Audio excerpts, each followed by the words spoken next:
আচ্ছা, আমাদের তো আজকে সলভ ক্লাস, তাই না স্যার? জি স্যার। সলভ ক্লাস, এটা তো ইতি দিয়ে সলভ ক্লাস পরীক্ষা তো দিয়েছিলেন, প্রশ্ন তো অনেক সহজ ছিল, সবাই তো একসাথে মোটামুটি 90+ পাওয়া উচিত।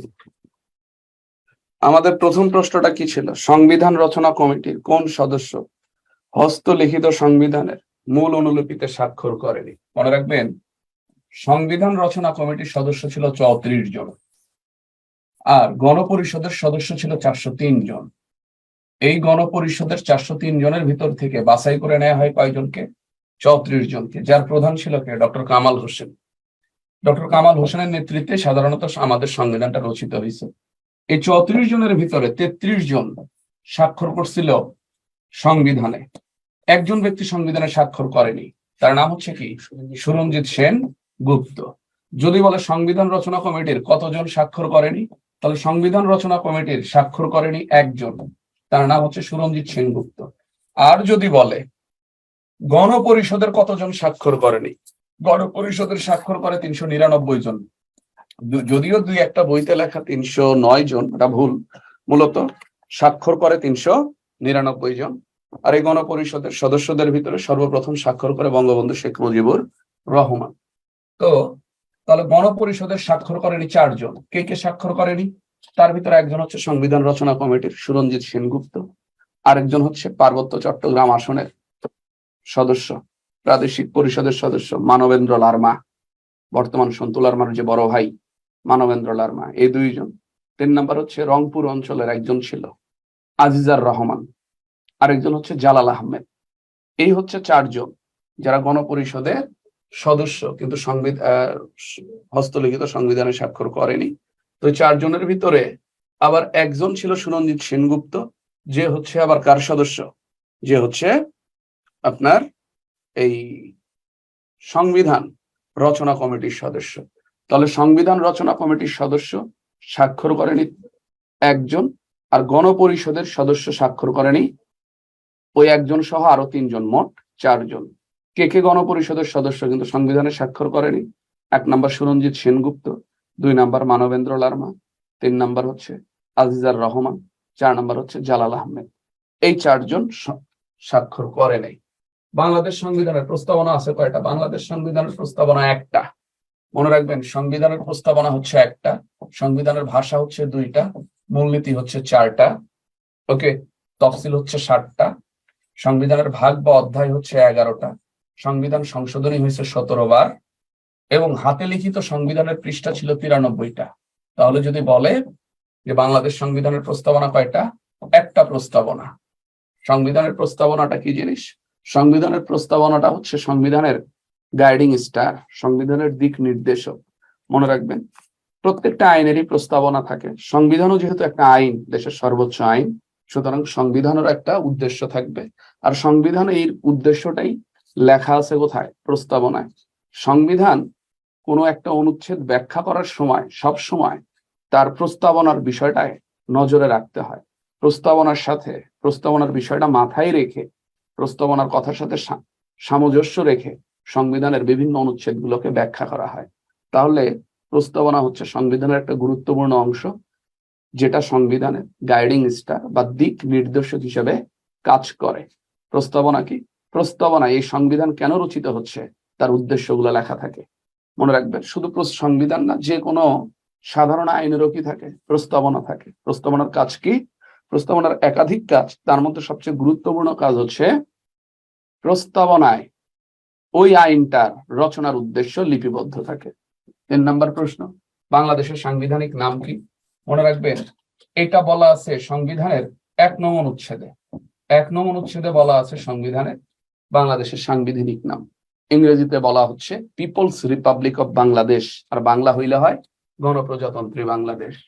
তাহলে সোনার বাংলাদেশ, বাংলাদেশ প্রজাতন্ত্র, গণপ্রজাতন্ত্রী বাংলাদেশ, সরকারি সব না। বাংলাদেশের সাংবিধানিক নাম হচ্ছে গণপ্রজাতন্ত্রী বাংলাদেশ। গণপ্রজাতন্ত্রী বাংলাদেশ, যেটা সম্পর্কে বলা আছে সংবিধানের কত নং অনুচ্ছেদে? 1 নং অনুচ্ছেদে। সংবিধানের 1 নং অনুচ্ছেদে বলা আছে বাংলাদেশের সাংবিধানিক নাম, ইংরেজিতে বলা আছে পিপলস রিপাবলিক অফ বাংলাদেশ, যার বাংলা হচ্ছে গণপ্রজাতন্ত্রী বাংলাদেশ। এরপরের প্রশ্নটা দেখেন, স্যার প্রশ্ন ছিল বলেন।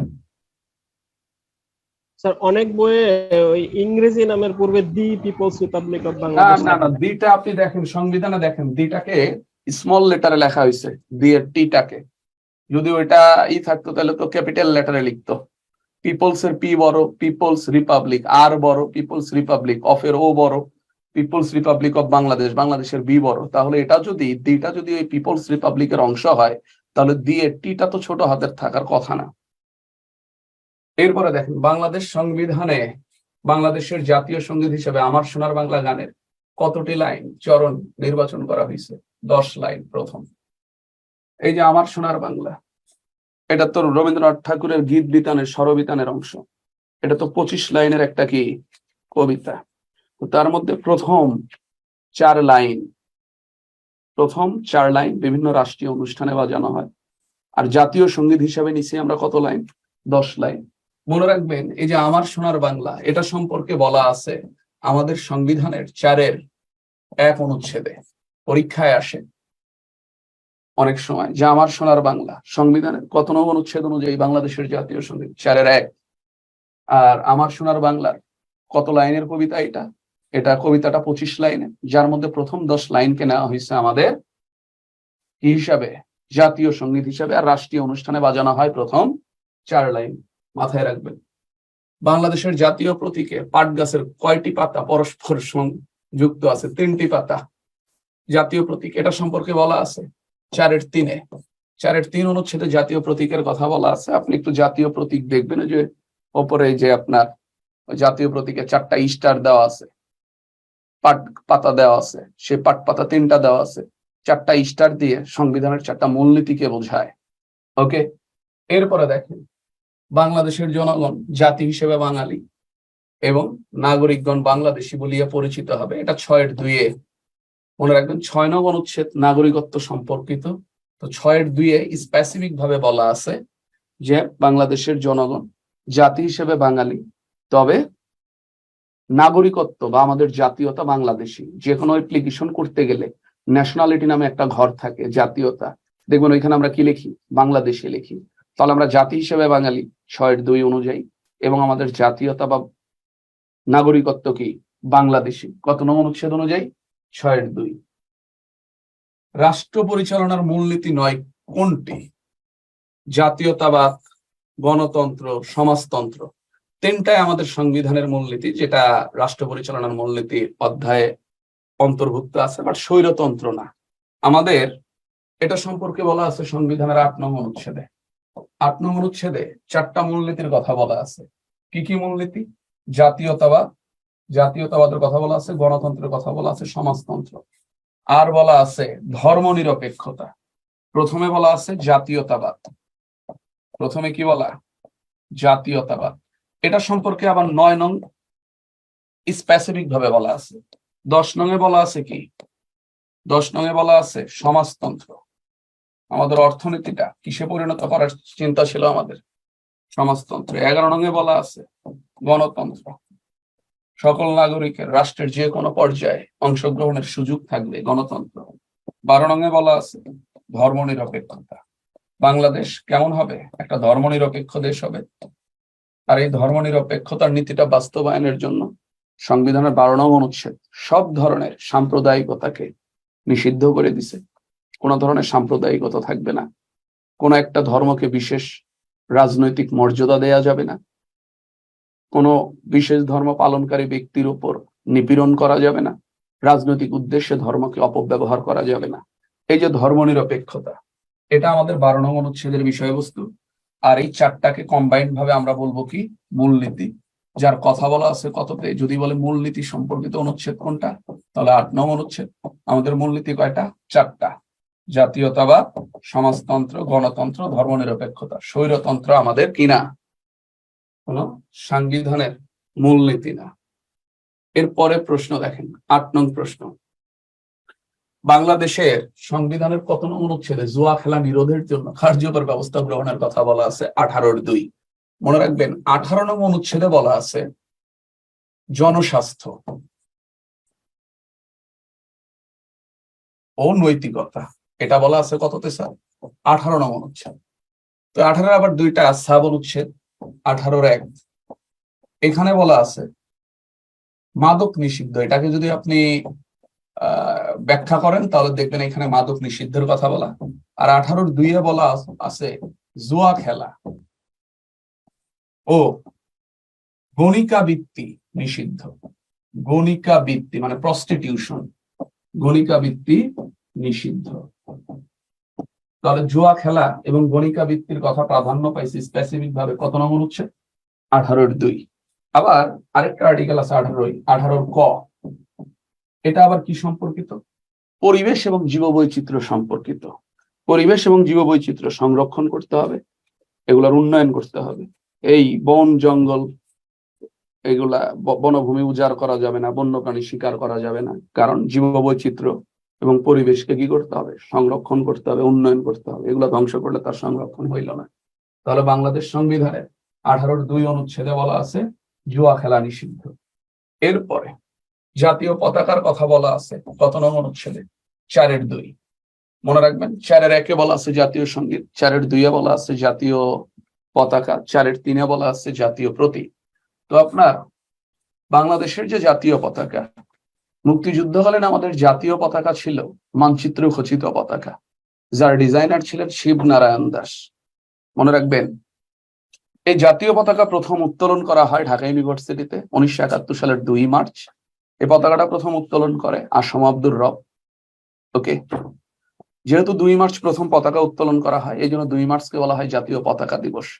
তবে আমাদের জাতীয় পতাকা সরকারিভাবে গৃহীত হয়, কারণ 1971 সালের 2 মার্চ আমাদের সরকার ছিল না, 10 এপ্রিল থেকে সরকার আসছে। তো সরকারিভাবে আমাদের জাতীয় পতাকাটা গ্রহণ করা হয় 1972 সালের 17 জানুয়ারি। বর্তমান জাতীয় পতাকাটা আর মানচিত্র খচিত না, সবুজের পটভূমির মধ্যে লাল বৃত্ত। এটার ডিজাইনার হচ্ছেন কামরুল হাসান। তাহলে যদি বলে জাতীয় পতাকার কথা প্রাধান্য পেয়েছে কত নং অনুচ্ছেদ? 4-2। বর্তমান জাতীয় পতাকাটি কবে গৃহীত হয় সরকারিভাবে? 1972 সালের 17 জানুয়ারি। তবে প্রথম পতাকা কবে উত্তোলিত হয়? 1971 সালের 2রা মার্চ। কে উত্তোলন করে? আসম আব্দুর রব। পতাকাটা কেমন ছিল? মানচিত্র খচিত, যার ডিজাইনার কে ছিলেন? শিবনারায়ণ দাস। ক্লিয়ার? পতাকা সংক্রান্ত সকল প্রশ্নের উত্তর এখানে। আর বাংলাদেশের পতাকার সাথে মিল আছে জাপানের পতাকা, পালাওয়ের পতাকা। জাপানের পতাকার সাথে বাংলাদেশের পতাকার কি আছে? মিল আছে। এরপরে দেখেন 10-এ কি বলা? 10-এ বলা বন্য ও বন্যপ্রাণীর সংরক্ষণ নিরাপত্তার বিধান। ওই যে কিছুক্ষণ আগে বলছে 18-ক। এই যে বন্যপ্রাণী, সুন্দরবনের বাঘ হরিণ শিকার করা নিষেধ, সকল বন্যপ্রাণী শিকার করা নিষেধ, আইনত দণ্ডনীয় অপরাধ। এটার সোর্সটা কোথায়? 8-ক। তাহলে সকল ধরনের বন্যপ্রাণী শিকারে নিষিদ্ধ কত নং অনুচ্ছেদ? 18-ক। 18-ক শুধু বন্য প্রাণী না, এটার সাথে বন পরিবেশও রিলেটেড। শুধু বন্য প্রাণী ধ্বংস করা যাবে না, শিকার করা যাবে না এমন না, সেই সাথে বনও উজাড় করা যাবে না, পাহাড় কাটা যাবে না, নদ নদী খাল বিল নষ্ট করা যাবে না, বালু তোলা যাবে না, নদী ভরাট করা যাবে না, কারণ এগুলো আমাদের পরিবেশের অংশ। কত নং অনুচ্ছেদ? 18-ক। যদিও বাস্তবে অনেক সময় আমরা এগুলার বিপরীত কাজ হইতে দেখি। এই যে বাংলাদেশের সংবিধান অনুসারে প্রত্যেক নাগরিকের কর্তব্য নয়, কঠিন একটা বিষয় এটা। 11 নং প্রশ্ন। এটা সম্পর্কে বলা আছে 21-1 নং অনুচ্ছেদে। 21 নং অনুচ্ছেদে বলা আছে নাগরিক ও সরকারি কর্মচারীদের দায়িত্ব কর্তব্য। তো 21-1 বলা আছে স্পেসিফিক ভাবে নাগরিকের কর্তব্য 4টি। নাগরিকের কর্তব্য কয়টা? 4টা। এটার কথা বলা আছে কোথায়? 21 নং অনুচ্ছেদে। নাগরিকের কর্তব্য 4টা। কি কি? সংবিধান ও আইন মেনে চলা, ও আইন মেনে চলা। 2 নাম্বার শৃঙ্খলা রক্ষা করা। এই যে বিডিআর বিদ্রোহ হয়েছিল 2009 সালে, এটার বিপক্ষে, শৃঙ্খলাটা তারা নষ্ট করে ফেলছিল। কোন সংখ্যায়? 3। নাগরিক দায়িত্ব পালন করা। নাগরিক দায়িত্ব কি? নাগরিক দায়িত্ব পালন করা মানে কি? নিয়মিত আয়কর দেবেন, ট্যাক্স দেবেন, ওকে, রাস্তায় ট্রাফিক রুলস মেনে চলবেন, বিদ্যুৎ বিল দেবেন নিয়মিত, গ্যাস বিল দেবেন, পানি বিল দেবেন, নাগরিক দায়িত্ব। আর 4 নাম্বার হচ্ছে জাতীয় সম্পত্তি রক্ষা করা।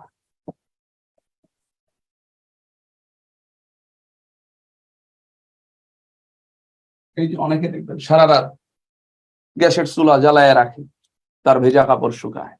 মনে রাখবেন এই গ্যাস জাতীয় সম্পত্তি, এটাকে নষ্ট করা যাবে না, রক্ষা করতে হবে। এই যে পদ্মা সেতু উদ্বোধনের কয়েকদিন পরে একজন যায় বল্টু খুলছিল, নাট বল্টু। এটা আমাদের জাতীয় সম্পত্তি, এটা নষ্ট করা যাবে না, নাট বল্টু খোলা যাবে না। সকল অফিস আদালত, রাস্তাঘাট, ব্রিজ, কালভার্ট জাতীয় সম্পত্তি, এগুলা কি করা যাবে না, নষ্ট করা যাবে না। এগুলা কি করতে হবে, রক্ষা করতে হবে। এরপরে বিনা প্রয়োজনে এই যে আমরা অনেক সময় লাইট জ্বালায় রাখি, দেশের বিদ্যুৎ শক্তি নষ্ট করি, এটা আমাদের জাতীয় সম্পত্তি কি করা হয়, নষ্ট করা হয়। তাহলে এই যে সংবিধানের 21(2)(1) অনুযায়ী 21(1)-এ বলা আছে নাগরিকের কর্তব্য 4টা। প্রথমটা কি, সংবিধান ও আইন মেনে চলা। দ্বিতীয়টা হচ্ছে শৃঙ্খলা রক্ষা করা। তৃতীয়টা হচ্ছে নাগরিক দায়িত্ব পালন করা। চতুর্থটা হচ্ছে জাতীয় সম্পত্তি রক্ষা করা। এখানে ভিক্ষুককে ভিক্ষাদান করা নাই, সুতরাং ওটাই অ্যান্সার। এরপরে বাংলাদেশ সংবিধানের কত নং অনুচ্ছেদে জাতীয় স্মৃতি নিদর্শন বস্তু বা স্থান সমূহকে বিকৃত, বিনাশ বা অপসারণ হইতে রক্ষা করার কথা বলা আছে? 24 নং অনুচ্ছেদে বলা আছে জাতীয় স্মৃতির কি করতে হবে, জাতীয় স্মৃতি নিদর্শন, যে স্থানগুলা, যে বস্তুগুলা আমাদের জাতীয় ঐতিহ্যকে, স্মৃতিকে ধারণ করে, ওগুলাকে নষ্ট করা যাবে না। যেমন শহীদ মিনার আমাদের 52-র স্মৃতিকে ধারণ করে, ধ্বংস করা যাবে না। স্মৃতিসৌধ 71-এর স্মৃতিকে ধারণ করে, ধ্বংস করা যাবে না। রায়ের বাজার বদ্ধভূমি 71-এর 14ই ডিসেম্বরের বুদ্ধিজীবী হত্যার কাণ্ডকে নির্দেশ করে, তার স্মৃতিকে ধারণ করে, এটাকে ধ্বংস করা যাবে না। বিভিন্ন ঐতিহাসিক স্থান, প্রত্নতাত্ত্বিক স্থান, এগুলাকে কি করা যাবে না, ধ্বংস করা যাবে না। কত নং অনুচ্ছেদ, 24 নং অনুচ্ছেদ। ওকে। এরপরে সংবিধান সংশোধনের জন্য কতজন সদস্যের ভোট প্রয়োজন, এটা বলা আছে 142 নং অনুচ্ছেদে। 142 নং অনুচ্ছেদ হচ্ছে সংবিধানের সংশোধন বিষয়ক অনুচ্ছেদ। এই সংবিধানের সংশোধন বিষয়ক অনুচ্ছেদে বলা আছে যে সংবিধানে সংশোধন করতে চাইলে মোট সংসদ সদস্যের 2/3 সম্মতি লাগবে। 2/3 সম্মতি না হইলে সংবিধান সংশোধন করা যাবে না, সংবিধানে কোনো কিছু পরিবর্তন করা যাবে না, রদ করা যাবে না, নতুন করে যুক্ত করা যাবে না। কত নং অনুচ্ছেদ, 142 নং অনুচ্ছেদ। তবে মনে রাখবেন পুরো সংবিধানকেই, সংবিধানের সবকিছুকেই আবার সংশোধন করা যাবে এমন না, কিছু বিষয়কে সংশোধন করা যাবে না, যেটার কথা বলা আছে 7-এর খ অনুচ্ছেদে। 7-এর খ অনুচ্ছেদে বলা আছে সংবিধানের মৌলিক বিধানাবলী সংশোধনের অযোগ্য। সংবিধানের মৌলিক বিধানাবলী সংশোধনের অযোগ্য। সংবিধানের মৌলিক বিধানাবলী কোনগুলা, সংবিধানের মৌলিক বিধানাবলীগুলো হচ্ছে প্রস্তাবনা, সংবিধানের প্রথম ভাগ, দ্বিতীয় ভাগ এবং নবম ক ভাগের সাপেক্ষে তৃতীয় ভাগ, এবং সংবিধানের অন্যান্য মৌলিক কাঠামো। এই জিনিসগুলা বাদ দিয়ে অন্য সকল কিছুই কি করা যাবে, সংশোধন করা যাবে। তাহলে সংবিধান সংশোধন করা হয় 142 নং অনুচ্ছেদ অনুযায়ী। তবে 7-এর খ অনুচ্ছেদ অনুযায়ী সংবিধানের সবকিছুই পরিবর্তন করা যায় না। এখানে কিছু জিনিস সংশোধনের অযোগ্য। কি কি? সংবিধানের প্রস্তাবনা সংশোধন করা যাবে না, সংবিধানের প্রথম ভাগ দ্বিতীয় ভাগ সংশোধন করা যাবে না, নবম ক ভাগ সাপেক্ষে তৃতীয় ভাগ সংশোধন করা যাবে না, এবং অন্যান্য মৌলিক কাঠামো সংশোধন করা যাবে না। এটার কথা বলা কততে, 7-এর খ। আর যদি আপনি সংবিধান সংশোধন করতে চান তাহলে মোট সংসদ সদস্যের 2/3 কি লাগবে, সমর্থন লাগবে। এরপর 25 নং অনুচ্ছেদ রাষ্ট্র সাম্রাজ্যবাদ, উপনিবেশবাদ বা বর্ণবাদের বিরুদ্ধে বিশ্বের সর্বত্র নিপীড়িত জনগণের ন্যায়সঙ্গত সংগ্রামকে সমর্থন করিবেন। সংবিধানের কত নং অনুচ্ছেদে বলা আছে? এটা আমাদের পররাষ্ট্র নীতি বিষয়ের একটা অনুচ্ছেদ 25। এটা কি বিষয়, পররাষ্ট্র। এটা সম্পর্কে একাধিকবার বিসিএস এ আসছে, সর্বশেষ 41তম বিসিএস এ আসছে যে পররাষ্ট্রনীতির কথা বলা আছে। কত নং অনুচ্ছেদ? 25 নং অনুচ্ছেদ। তো 25-এর গতে বলা আছে, মনে রাখবেন এই 25 নং অনুচ্ছেদের আগে অবশ্য বলা আছে 25 নং অনুচ্ছেদে যে বাংলাদেশ অন্য রাষ্ট্রের অভ্যন্তরীণ বিষয়ে হস্তক্ষেপ করবে না। আমরা অন্য রাষ্ট্রে কি হচ্ছে সব আমাদের দেখার বিষয় না। তবে আরেকটু কথা আছে যে পৃথিবীর যেখানেই সাম্রাজ্যবাদ, উপনিবেশবাদ, বর্ণবাদের বিরুদ্ধে কোন ন্যায়সঙ্গত আন্দোলন হবে, বাংলাদেশ সেই ন্যায়সঙ্গত আন্দোলনে সমর্থন করবে। এই যে বাংলাদেশ রাষ্ট্রীয়ভাবে ফিলিস্তিনকে সমর্থন দেয়, এই 25 নং অনুচ্ছেদের কারণে। কেন বলা আছে বাংলাদেশ বিশ্বের সর্বত্র ন্যায়সঙ্গত আন্দোলনকে সমর্থন করবে। বাংলাদেশের দৃষ্টিতে ইসরায়েল দখলদার রাষ্ট্র, সে ফিলিস্তিনের ভূমিকে অবৈধভাবে দখল করে আছে, আর ফিলিস্তিনিরা তাদের ভূমি উদ্ধারের জন্য যে আন্দোলন করে এটা ন্যায়সঙ্গত আন্দোলন। এই জন্য বাংলাদেশ তার সংবিধানের 25 নং অনুচ্ছেদের কারণে সবসময় ফিলিস্তিনের পক্ষে থাকে, কারণ বলাই আছে বাংলাদেশ ন্যায়সঙ্গত আন্দোলনকে কি করবে, সমর্থন করবে। তো যাই হোক, এরপরে অধিকার ও কর্তব্য রূপে কর্ম 15 নং অনুচ্ছেদ। এটা সাধারণত অনেক সময় রিটার্নে দেখা যায় বিস্তারিত লিখতে হয়, প্রিলিতে জাস্ট আপনি এটা মুখস্থ রাখলেই চলে। এই যে 16 নাম্বার একটা কমপ্লিকেটেড প্রশ্ন, বাংলাদেশ সংবিধানের 3য় ভাগে মৌলিক অধিকার কতটি অনুচ্ছেদ আছে?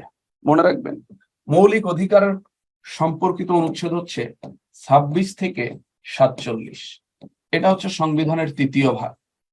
এই সংবিধানের 3য় ভাগ বলতে 26 থেকে 47, এখানে অনুচ্ছেদ আছে 22টি। তবে এই 22টি অনুচ্ছেদের মধ্যে 17টি অনুচ্ছেদে মৌলিক অধিকারের কথা বলা আছে, আর 17টি অনুচ্ছেদে মৌলিক অধিকারের কথা বলা আছে 18টি। কয়টি? 18টি। তাহলে যদি বলে যে মৌলিক অধিকার কয়টি? 18টি। মৌলিক অধিকার সম্পর্কিত অনুচ্ছেদ কয়টি? 17টি। মৌলিক অধিকার অধ্যায় মোট অনুচ্ছেদ কয়টি? মৌলিক অধিকার অধ্যায় মোট অনুচ্ছেদ হচ্ছে 22টি।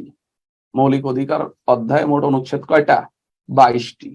মনে রাখবেন, 30 নং অনুচ্ছেদ, 26 নং অনুচ্ছেদ, 30 নং অনুচ্ছেদ, 45, 46, 47, এই 3টা অনুচ্ছেদ মৌলিক অধিকার সম্পর্কিত না। মনে রাখবেন 28 নং অনুচ্ছেদ, এই অনুচ্ছেদে 2টা মৌলিক অধিকারের কথা বলা। তাহলে যদি বলে মৌলিক অধিকার সম্পর্কিত অনুচ্ছেদ কয়টা?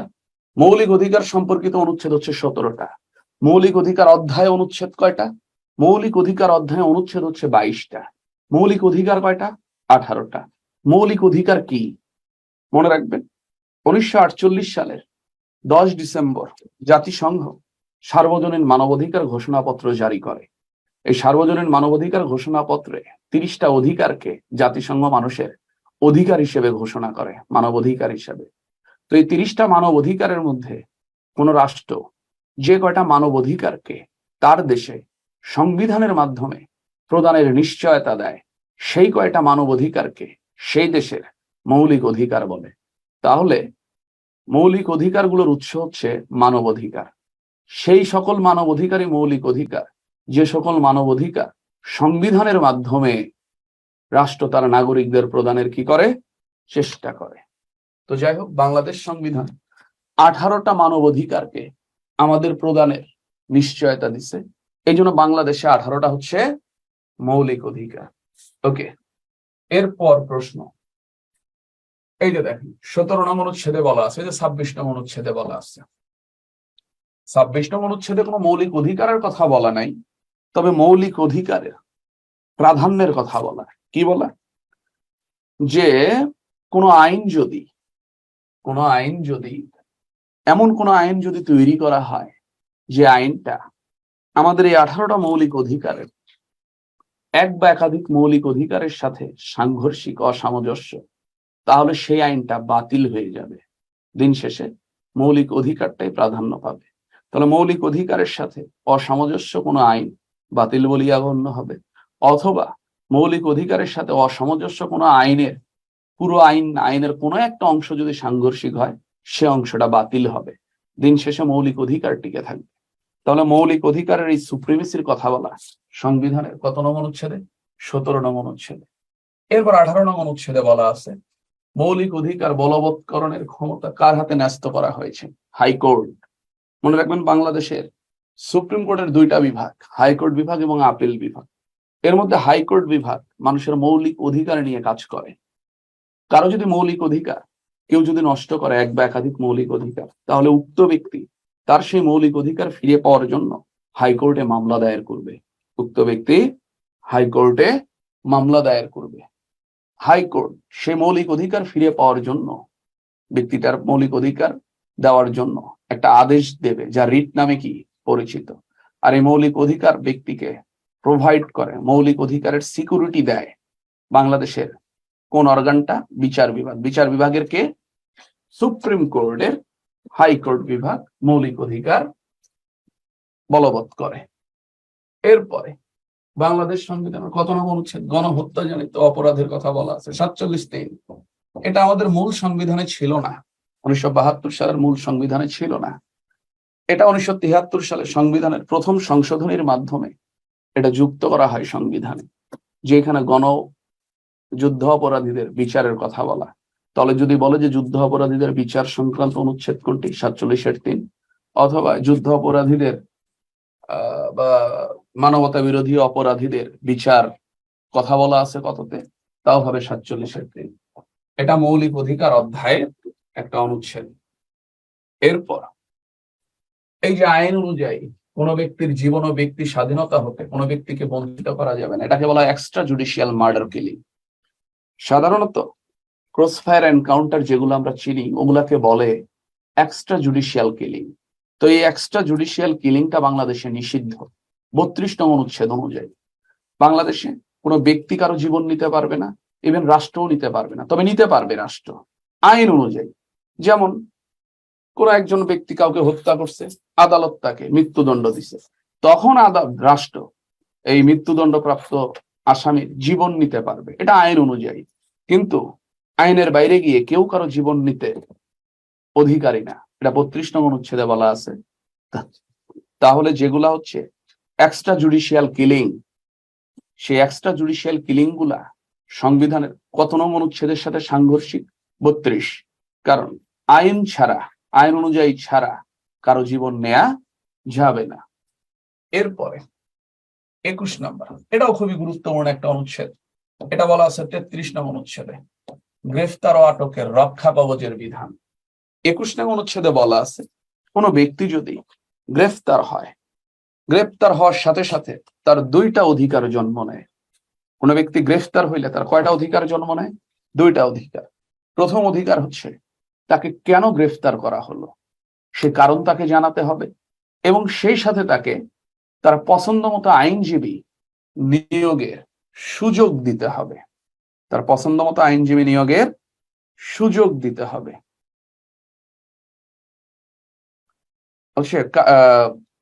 33 নং অনুচ্ছেদে কি বলা আছে? যে গ্রেফতার হওয়া ব্যক্তির গ্রেফতার হওয়ার সাথে সাথে 2টা তার অধিকার জন্ম নেবে। কি কি অধিকার?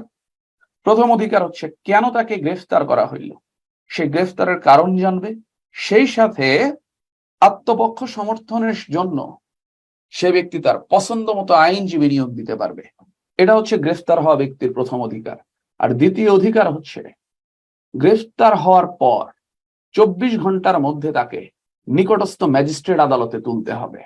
নিকটস্থ ম্যাজিস্ট্রেট আদালতে তুলতে হবে, এটাও একটা গ্রেফতার হওয়া ব্যক্তির অধিকার। এই সম্পর্কে বলা আছে কত নং অনুচ্ছেদে? 33 নং অনুচ্ছেদে। পরীক্ষায় আসে যে গ্রেফতার হওয়ার কতক্ষণের মধ্যে ব্যক্তিকে ম্যাজিস্ট্রেট আদালতে তুলতে হবে? 24 ঘন্টার মধ্যে। কত নং অনুচ্ছেদ? 33 নং অনুচ্ছেদ অনুযায়ী। 33-এর 2 নং অনুচ্ছেদ অনুযায়ী 24 ঘন্টার মধ্যে তাকে নিকটস্থ ম্যাজিস্ট্রেট আদালতে তুলতে হবে। অনেকেই প্রশ্ন করে যে স্যার কাউরে যদি বৃহস্পতিবার অ্যারেস্ট করা হয়, ভাই বৃহস্পতিবার শুক্রবার বড় কথা না, কোর্টে সবসময় ম্যাজিস্ট্রেট থাকবে। বৃহস্পতিবারে কোর্টের অন্যান্য কার্যক্রম, বিচারিক কার্যক্রম বন্ধ থাকলেও ওইখানে ম্যাজিস্ট্রেটরা থাকে, শনিবারও থাকে, অফডেতেও থাকে। তাদের সামনে গিয়ে পুলিশ হাজির করবে যে স্যার এই যে ধরছে, এই যে দেখেন। তখন ওই ম্যাজিস্ট্রেট ওকে দেখবেন, নাম নথিবদ্ধ করে তাকে পরে বলে দেবে যে অমুক দিন এই আসামিকে কোথায় তুইলেন? কোর্টে, অমুক কোর্টে তুইলেন, আপাতত আপনাদের কাস্টডিতে নেন। তার মানে বৃহস্পতিবার শুক্রবার যেদিনই হোক 24 ঘন্টার মধ্যে তাকে তুলতে হবে, এটা সাংবিধানিক বাধ্যবাধকতা। তবে যদি ব্যক্তিকে এমন একটা জায়গায় অ্যারেস্ট করা হয়েছে যেখান থেকে আসতে 24 ঘন্টার বেশি টাইম লাগবে, ওটা সমস্যা না। কারণ গ্রেফতার হওয়া ব্যক্তিকে গ্রেফতারের স্থান থেকে আদালত পর্যন্ত নিয়ে যাইতে যে সময়টা, এই সময় বাদ দিয়ে 24 ঘন্টার মধ্যে নিয়ে যাইতে হবে। এরপরে বাংলাদেশ সংবিধানের 37 নং অনুচ্ছেদের মূল বিষয়বস্তু কি? সমাবেশের স্বাধীনতা। এই যে দেখেন আওয়ামী লীগ, বিএনপি, জাতীয় পার্টি সহ বিভিন্ন রাজনৈতিক দল এই যে এখন সমাবেশ করতেছে, সামনে আরো করবে। এই সমাবেশ যে করবে এটা তাদের রাজনৈতিক অধিকার, এটা তাদের রাজনৈতিক দলগুলোর মৌলিক অধিকার। ব্যক্তির অধিকার। তাহলে ব্যক্তি সমাবেশ করতে পারবে, তবে এক্ষেত্রে একটু দেখতে হবে যে এই সমাবেশ যেন কোন একটা বিশেষ শ্রেণী বা কারোর প্রতি বা রাষ্ট্রের কোনো অংশের প্রতি হুমকি না হয়। তাহলে স্বাধীনভাবে সমাবেশ করার কথা বলা আছে কত নং অনুচ্ছেদে? 22 নং অনুচ্ছেদে। এরপর 23 নং অনুচ্ছেদ। এই তো বাংলাদেশের সংবিধান রচনা কমিটির গণপরিষদের মোট কতজন সদস্য ছিল? 403 জন। আগে বলছি 403 জন। এই 403 জন কারা ছিল? এই 403 জন ছিল 19৭ত্তর সালের নির্বাচিত এই অঞ্চলের প্রতিনিধি। 19৭ত্তর সালে এই অঞ্চলে জাতীয় পরিষদে নির্বাচিত হয়েছিল 169 জন, আর প্রাদেশিক পরিষদে নির্বাচিত হয়েছিল 310 জন। 300 জন নির্বাচিত, 10 জন সংরক্ষিত। তো সংরক্ষিত 10 জনকে কি দেওয়া হয়নি, তখনও নিয়োগ দেওয়া হয়নি। মোট তার মানে সদস্য ছিল কতজন? 469 জন। তাহলে 70-এর নির্বাচনে এই অঞ্চলে আমরা প্রতিনিধি পাইছিলাম প্রাদেশিক আর কেন্দ্রীয় মিলে 469 জন। এই 469 জনের মধ্যে 66 জনকে আমরা স্বাধীন দেশ গণপরিষদ গঠনের পরে বাদ দিয়ে দেই। রাখি কয়জনকে? 403 জনকে। এই 66 জনকে বাদ দিয়ে দেই 5টি কারণে। কয়টা কারণে? 5টি কারণ। প্রথম কারণ, মুক্তিযুদ্ধের সময় মারা যায় 12 জন। তাহলে ৭০-এর নির্বাচিত কতজন প্রতিনিধি? মারা যায় মুক্তিযুদ্ধে 12 জন। 46 জনকে আওয়ামী লীগ থেকে বহিষ্কার করা হয় দুর্নীতির অভিযোগে। 5 জন দালাল আইনে অভিযুক্ত হয়, মানে রাজাকার হিসেবে ভূমিকা পালন করে, এই জন্য ওদেরকে বাদ দিয়ে দেই। 2 জন পাকিস্তানের প্রতি আনুগত্য স্বীকার করে, ওই চাকমা রাজা ত্রিদীপ রায় আর নুরুল আমিন, এই জন্য ওদেরকেও বাদ দিয়ে দেই। আর একজনকে বঙ্গবন্ধু পররাষ্ট্র মন্ত্রণালয়ে চাকরি নেওয়া হয়, সুতরাং ও গণপরিষদের সদস্য থেকে বাতিল হয়ে যায়। ফলে 469 জন নিয়ে গণপরিষদ গঠন হওয়ার কথা থাকলেও 5টি কারণে আমরা বাদ দিয়ে দেই 66 জনকে। কি কি কারণ? প্রথম কারণ হচ্ছে মুক্তিযুদ্ধে নিহত হয় 12 জন। তো যারা মারা গেছে মুক্তিযুদ্ধের সময়, ওই সকল সংসদ সদস্যকে, ওই সকল গণপরিষদ, ওই সকল সদস্যকে তো আর গণপরিষদে আনা যাবে না, মারাই তো গেছে। দুর্নীতির দায়ে অভিযুক্ত হয়, বহিষ্কার হয় আওয়ামী লীগ থেকে 46 জন, ওদেরকেও বের করে দেই। দালাল আইনে অভিযুক্ত হয়। 1972 সালের 24 জানুয়ারি রাজাকারদের, যুদ্ধ অপরাধীদের বিচারের জন্য একটা আইন পাশ হয়, বাংলাদেশ যোগ সাজসকারী বিশেষ ট্রাইব্যুনাল আদেশ 1972। এই আইনটাকে আদেশ বলা হচ্ছে কেন? কারণ যখন দেশে সংবিধান থাকবে না, তখন রাষ্ট্রপতি যে আইনটা তৈরি করবে তাকে আদেশ বলবে। তো বাংলাদেশ যোগ সাজসকারী বিশেষ ট্রাইব্যুনাল আদেশ, এটাকে আদেশ বলতেছি এই জন্য, এটা পাশ হয় 1972 সালের 24 জানুয়ারি। তখন দেশে কি ছিল না? সংবিধান ছিল না, এই জন্য আইন না বলে এটাকে আদেশ বলতেছি। সেই দালাল আইনে অভিযুক্ত হবে 5 জন। 2 জন পাকিস্তানে চলে যাবে, পাকিস্তানের প্রতি আনুগত্য স্বীকার করবে, আর 1 জন পররাষ্ট্র মন্ত্রণালয়ে চাকরি নেবে। এই 5টি কারণে 66 জনকে আমরা নিতে পারলাম না গণপরিষদে, যার ফলে গণপরিষদের সর্বশেষ সদস্য হইল কয়জন? 403 জন।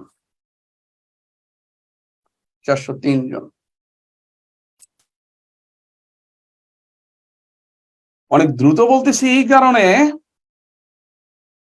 প্রশ্ন অনেকগুলা, টাইম তো লিমিটেড। এর মধ্যে আবার আমাদেরকে 15-20 মিনিট পরে এই টেকনিক্যাল ত্রুটির কারণে শুরু করতে হয়েছে, যার ফলে এগুলো তো আপনি পড়ছেন, আমি শুনলে হয়তো বা 2-1টা জিনিস আপনি এক্সট্রা পাবেন। এই এরপরে 25 নং অনুচ্ছেদ, প্রজাতন্ত্র রাষ্ট্রধর্ম ইসলাম, এটা 2-এর কতে বলা, মনে রাখবেন 2-এর কতে বলা রাষ্ট্রধর্ম ইসলাম। 12 নং অনুচ্ছেদে বলা ধর্ম নিরপেক্ষতা। 41 নং অনুচ্ছেদে বলা ধর্মীয় স্বাধীনতা। বাংলাদেশের রাষ্ট্রধর্ম হবে ইসলাম। মনে রাখবেন 1972 সালের 16 ডিসেম্বর আমরা যে সংবিধানটা পাইছিলাম, ওই সংবিধানটা কে বলা হয় মূল সংবিধান বা অরিজিনাল সংবিধান বা 72-এর সংবিধান বা প্রথম সংবিধান। তো আমাদের সেই মূল সংবিধান বা 72-এর সংবিধানে, প্রথম সংবিধানে রাষ্ট্রধর্মের বিধানটা ছিল না। এটা 1988 সালে হুসেন মোহাম্মদ এরশাদের নেতৃত্বে সংবিধানের 8ম সংশোধনী হওয়ার মাধ্যমে এই রাষ্ট্রধর্মের বিধানটা, মানে 2-এর ক বিধানটা সংবিধানে যুক্ত হয়। কত সাল? 1988 সালে। তবে বাংলাদেশের রাষ্ট্রধর্ম ইসলাম হইলেও এই অনুচ্ছেদেই বলা আছে অন্যান্য ধর্ম পালনকারী ব্যক্তিরাও স্বাধীনভাবে তাদের ধর্ম কি করতে পারবে? পালন করতে পারবে, এবং অন্যান্য ধর্মেও বাংলাদেশে সমান মর্যাদা পাবে।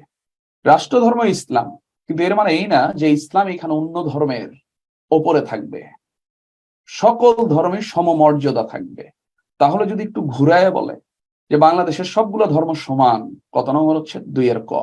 কেন? কারণ এখানে রাষ্ট্রধর্ম হিসাবে ইসলামকে বলা হইলেও এখানে আরেকটু কথা বলা আছে যে অন্যান্য সকল ধর্ম সমমর্যাদা কি করবে, নিশ্চিত করবে, সমমর্যাদায় থাকবে। তার মানে বাংলাদেশে হিন্দু, মুসলমান, বৌদ্ধ, খ্রিস্টান সবগুলা ধর্ম একটা প্ল্যাটফর্মে দাঁড়ায় থাকবে। রাষ্ট্র ধর্ম হিসেবে এখানে বলা হবে ইসলামকে, কিন্তু অধিকারের দিক দিয়ে সব ধর্ম সমান অধিকার পাবে। অনুচ্ছেদ কত? 2 ক। এই যে 25 নং অনুচ্ছেদে বলা আছে, সরি 25 নম্বরে 40 নং অনুচ্ছেদে বলা আছে পেশা ও বৃত্তির স্বাধীনতা। এই যে আমি আপনি চাকরি করি, ব্যবসা করি, ফ্রিল্যান্সিং করি, অনেকে কৃষি কাজ করে, শ্রমিকের কাজ করে, গার্মেন্টস এ কাজ করে, সরকার কি কাউকে জোরপূর্বক কোনো কাজ করতে বাধ্য করে? না। প্রত্যেক ব্যক্তি তার যোগ্যতা অনুযায়ী স্বাধীনভাবে তার কাজ বেছে নিতে পারবে। প্রত্যেক ব্যক্তি স্বাধীনভাবে তার কাজ বেছে নিতে পারবে। মনে রাখবেন, মানুষের আবার কর্মের অধিকার আছে। এটা বলা আছে 15 নং অনুচ্ছেদে। 15 খতে বলা আছে কর্মের এবং মজুরির নিশ্চয়তা। ওটা হচ্ছে মৌলিক চাহিদা বিষয়ক অনুচ্ছেদ। তো যাই হোক, এই যে আমি আপনি স্বাধীনভাবে কাজ করি, স্বাধীনভাবে চাকরি করি, স্বাধীনভাবে ব্যবসা করি, কেউ আমাদেরকে ফোর্স করতে পারে না চাকরি করতে, ব্যবসা করতে, কৃষিকাজ করতে। কারণ ব্যক্তির স্বাধীনভাবে কাজ করার অধিকার আছে। কত নং অনুচ্ছেদ? 40 নং অনুচ্ছেদ। এরপরে সংবিধানের সম্পত্তির অধিকার, এটা 42 নং অনুচ্ছেদে বলা আছে। এই যে আপনার সম্পত্তি চাইলে আপনি বিক্রি করতে পারেন, লিজ দিতে পারেন, ভাড়া দিতে পারেন, মর্গেজ দিতে পারেন, ওয়াকফ করতে পারেন, কারো গিফট করতে পারেন, কারণ আমি উইল করতে পারেন। কেউ বাধা দেবে? বাধা দেবে না। তাহলে বাংলাদেশের নাগরিকগণ তার সম্পত্তির বিষয়ে স্বাধীনভাবে কি নেবে? সিদ্ধান্ত নেবে। তবে অবশ্যই যেন সেটা রাষ্ট্রবিরোধী কাজে ব্যবহার না হয়। ওকে। এরপরে মানুষের জীবন ধারণের জন্য মৌলিক উপকরণের কথা বলা 5টি বলা আছে। এটা বলা আছে 15 কতে। 15 ক অনুচ্ছেদে বলা আছে অন্ন, বস্ত্র, বাসস্থান, শিক্ষা, চিকিৎসা, এই 5টি মৌলিক উপকরণের ব্যবস্থা করা হবে। তাহলে আমাদের যেটাই মৌলিক উপকরণ সেটাই মৌলিক চাহিদা। অনুচ্ছেদ কত? 15 ক। 15 ক অনুচ্ছেদে 5টি মৌলিক উপকরণের কথা বলা আছে। 28 নং অনুচ্ছেদে, 28 নম্বরে 46 নং অনুচ্ছেদে দায় মুক্তির কথা বলা আছে। দায় মুক্তি মানে কি? দায় মুক্তি মানে এমন কাজ যে কাজটা করার পরেও আপনার বিচার হবে না। যেমন দেখেন, বঙ্গবন্ধু শেখ মুজিবুর রহমানকে হত্যা করা হইল সপরিবারে। এরপরে প্রেসিডেন্ট, তৎকালীন অবৈধ প্রেসিডেন্ট খন্দকার মুস্তাক 1975 সালের 26 সেপ্টেম্বর একটা দায় মুক্তি অধ্যাদেশ জারি করে। দায় মুক্তি মানে কি? দায় মুক্তি মানে হচ্ছে এই যে সেনাবাহিনী যে বঙ্গবন্ধুকে সপরিবারে হত্যা করলো, এই কারণে সেনাবাহিনীকে পরবর্তীতে আর বিচার করা যাবে না, এই কাজের জন্য বিচার করা যাবে না। আপনি কোনো অপরাধ করছেন, কিন্তু এই অপরাধ থেকে আপনাকে কি দেয়া হইলো? দায় মুক্ত করা হইলো। মানে অপরাধ করার পরও এই অপরাধের বিচার হবে না, এটাকে বলা হচ্ছে দায় মুক্তি, যেটার কথা বলা আছে 46-এ। কিন্তু 46-এ যে অর্থে বলা আছে সে অর্থে বাস্তব প্রয়োগ খন্দকার মোস্তাক করেনি। 46-এ বলা আছে জাতীয় সংগ্রামের প্রয়োজনে, সার্বভৌমত্ব রক্ষার প্রয়োজনে কেউ যদি কোনো কিছু করে, কোনো জায়গার শৃঙ্খলা আনার জন্য কেউ যদি কোনো কিছু করে, তাহলে তার জন্য তাকে বিচার করা যাবে না। ধরেন, এই যে অনেক সময় দেখবেন নির্বাচনের, এই সামনে নির্বাচনের দিন অনেক সময় ভোট কেন্দ্রে ভোট বাক্স নিয়ে অনেকে দৌড় দেয়, শৃঙ্খলা নষ্ট করে, তখন কিন্তু পুলিশ গুলি চালায়। এই যে পুলিশ গুলি চালাইলো ম্যাজিস্ট্রেটের নির্দেশে, লোকটাকে হত্যা করলো, এর জন্য কিন্তু পরবর্তীতে পুলিশকে, ম্যাজিস্ট্রেটকে ট্রায়ালে আনা হয় না, কারণ সে দায় মুক্ত। শৃঙ্খলা রক্ষার স্বার্থে সে গুলি চালাইতেই পারে, জাতীয় সংগ্রামের প্রয়োজনে গুলি চালাইতেই পারে, সার্বভৌমত্ব রক্ষার জন্য হত্যা করতেই পারে। তো এইসব কাজের জন্য দায় মুক্ত থাকবে। কিন্তু আপনি পিসফুল টাইমে নিরীহ মানুষকে, নিরপরাধ মানুষকে হত্যা করবেন, এর জন্য পরবর্তীতে দায় মুক্তি, এটা অন্যায়, যেটা খন্দকার মোস্তাক করে দিছে। তো যাই হোক, অনুচ্ছেদটা রাখা ছিল একটা উদ্দেশ্যে, একটা মিনিং এ। খন্দকার মোস্তাক এটাকে নেগেটিভ অর্থে এটার প্রয়োগ ঘটায়। এরপর আগরতলা ষড়যন্ত্র মামলা, যদি আমি ষড়যন্ত্র বলি না, আগরতলা মামলার 1 নং আসামি কে ছিলেন? শেখ মুজিবুর রহমান। মনে রাখবেন, 6 দফার বঙ্গবন্ধুর জনপ্রিয়তা দেখে, 6 দফায় বঙ্গবন্ধুর জনপ্রিয়তা দেখে, 6 দফার বঙ্গবন্ধুর জনপ্রিয়তা দেখে আইয়ুব সরকার ভীত হয়ে যায়। এই জন্য বঙ্গবন্ধুকে মাইনাস করার জন্য তার নামে একটা মামলা দেয়। মামলাটার মূল নাম ছিল রাষ্ট্র বনাম শেখ মুজিবুর রহমান ও অন্যান্য। তবে এই মামলার বিষয়বস্তুতে বলা ছিল যে বঙ্গবন্ধুর নির্দেশে কতিপয় সেনা অফিসাররা আগরতলায় গিয়ে ভারতীয় সেনাদের সাথে গোপনে বৈঠক করে পূর্ব পাকিস্তান থেকে আলাদা করার। যেহেতু বিষয়বস্তুটা আগরতলা কেন্দ্রিক, এই জন্য এটা সাধারণ মানুষ এটাকে বলে আগরতলা ষড়যন্ত্র মামলা। তবে মামলার মূল নাম ছিল রাষ্ট্র বনাম শেখ মুজিবুর রহমান ও অন্যান্য। এই মামলার মোট আসামি, আমি আসামি বলবো না, অভিযুক্ত বলবো। কেন? কারণ কোন মামলায় অপরাধ প্রমাণ হওয়ার আগ পর্যন্ত অভিযুক্ত বলতে হয়, অপরাধ প্রমাণ হওয়ার পর আসামি বলা লাগে। তো যেহেতু এই আগরতলা মামলায় এই অভিযুক্তদের অপরাধ প্রমাণিত হয়নি, এই জন্য আর আসামি না বলে আমি অভিযুক্তই বলবো। এই আগরতলা মামলায় অভিযুক্ত ছিল 35 জন, তার মধ্যে 1 নাম্বার নাম ছিল বঙ্গবন্ধু, আর 35 নাম্বার ছিল আব্দুর রউফ। আগরতলা মামলার মোট অভিযুক্ত ছিল 35 জন, তার ভিতরে 1 নাম্বার কে ছিল? বঙ্গবন্ধু শেখ মুজিবুর রহমান। আগরতলা মামলাটা প্রথমে দায়ের করা হয় 3 জানুয়ারি 1968 সালে। তখন বঙ্গবন্ধুর নাম ছিল না। পরবর্তীতে 18 জানুয়ারি নতুন করে আবার চার্জশিট করে আরো 7 জনকে যুক্ত করা হয়, যার মধ্যে বঙ্গবন্ধুর নাম লিস্ট হয় এবং ওনাকে ওভারঅল 1 নাম্বারেই দেয়া হয়। তো যাই হোক, সে আগরতলা মামলার প্রধান বা 1 নং অভিযুক্ত হিসেবে কার নাম আসে? শেখ মুজিবুর রহমানের নাম আসে। মনে রাখবেন, এই আগরতলা মামলায় মোট অভিযোগ ছিল 100টা। কতটা অভিযোগ? 100টা।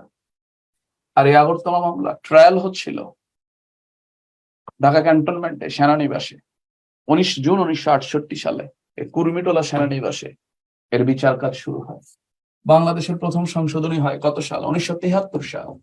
1973 সালে প্রথম সংশোধনী হয়, যার মাধ্যমে সংবিধানে যুদ্ধ অপরাধীদের বিচারের বিষয়টা অ্যাড করা হয়। যুদ্ধ অপরাধীদের বিচার, এই বিষয়টা কি করা হয়? অ্যাড করা হয়। যুদ্ধ অপরাধীদের বিচার। মনে রাখবেন, বাংলাদেশ সংবিধান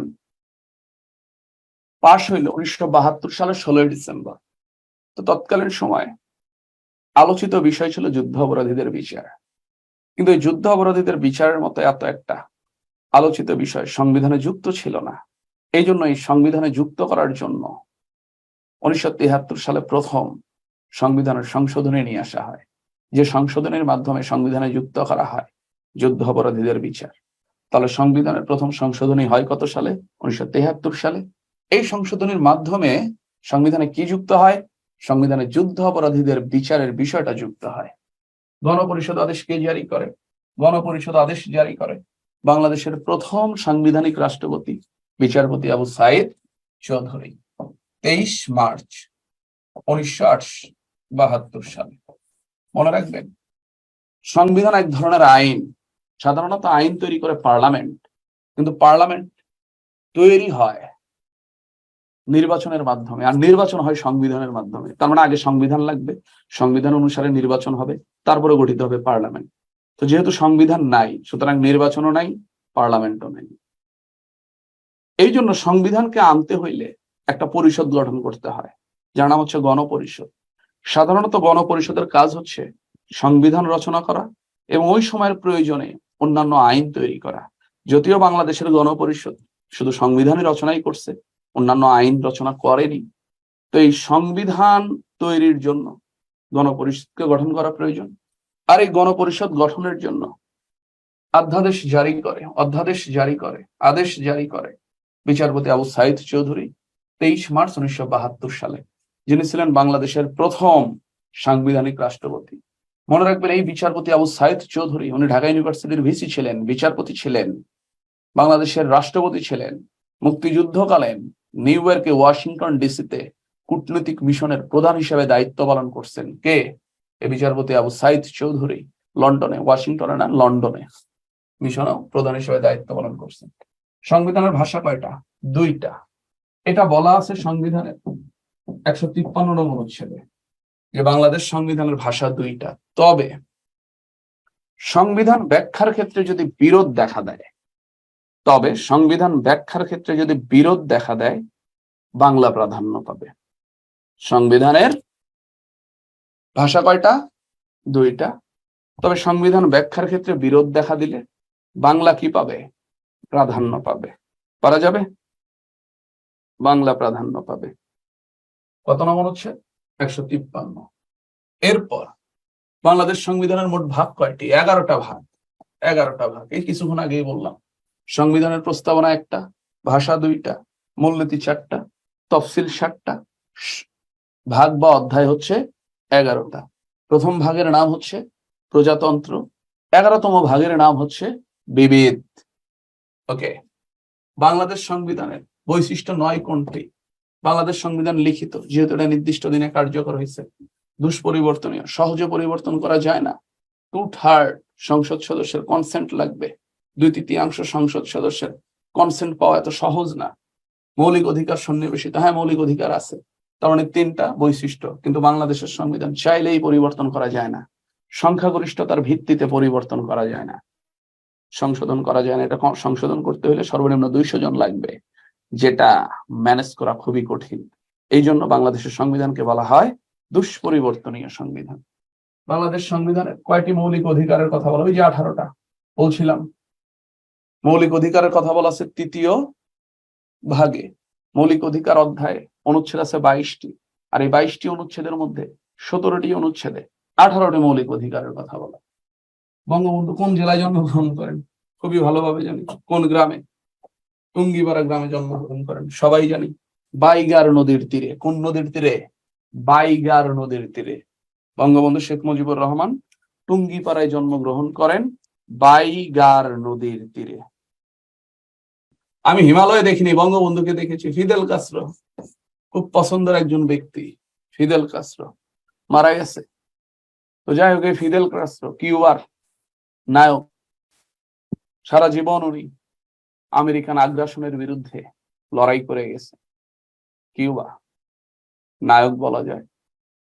কিউবায় বিপ্লব ঘটায় ক্ষমতায় আসেন, সম্ভবত 1959 সালে ক্ষমতায় আসেন একজন স্বাধীনতাকামী ব্যক্তি, জেনারেল বাতিস্তা তাকে বোধ হয় অপসারণের মাধ্যমে। এই ফিদেল কাস্ত্রো বঙ্গবন্ধুর সাথে নিয়ে এই উক্তিটা করে যে আমি হিমালয়ে দেখিনি, বঙ্গবন্ধুকে দেখেছি। তো যাই হোক, লিজেন্ডরা সবসময় লিজেন্ডকেই চেনে।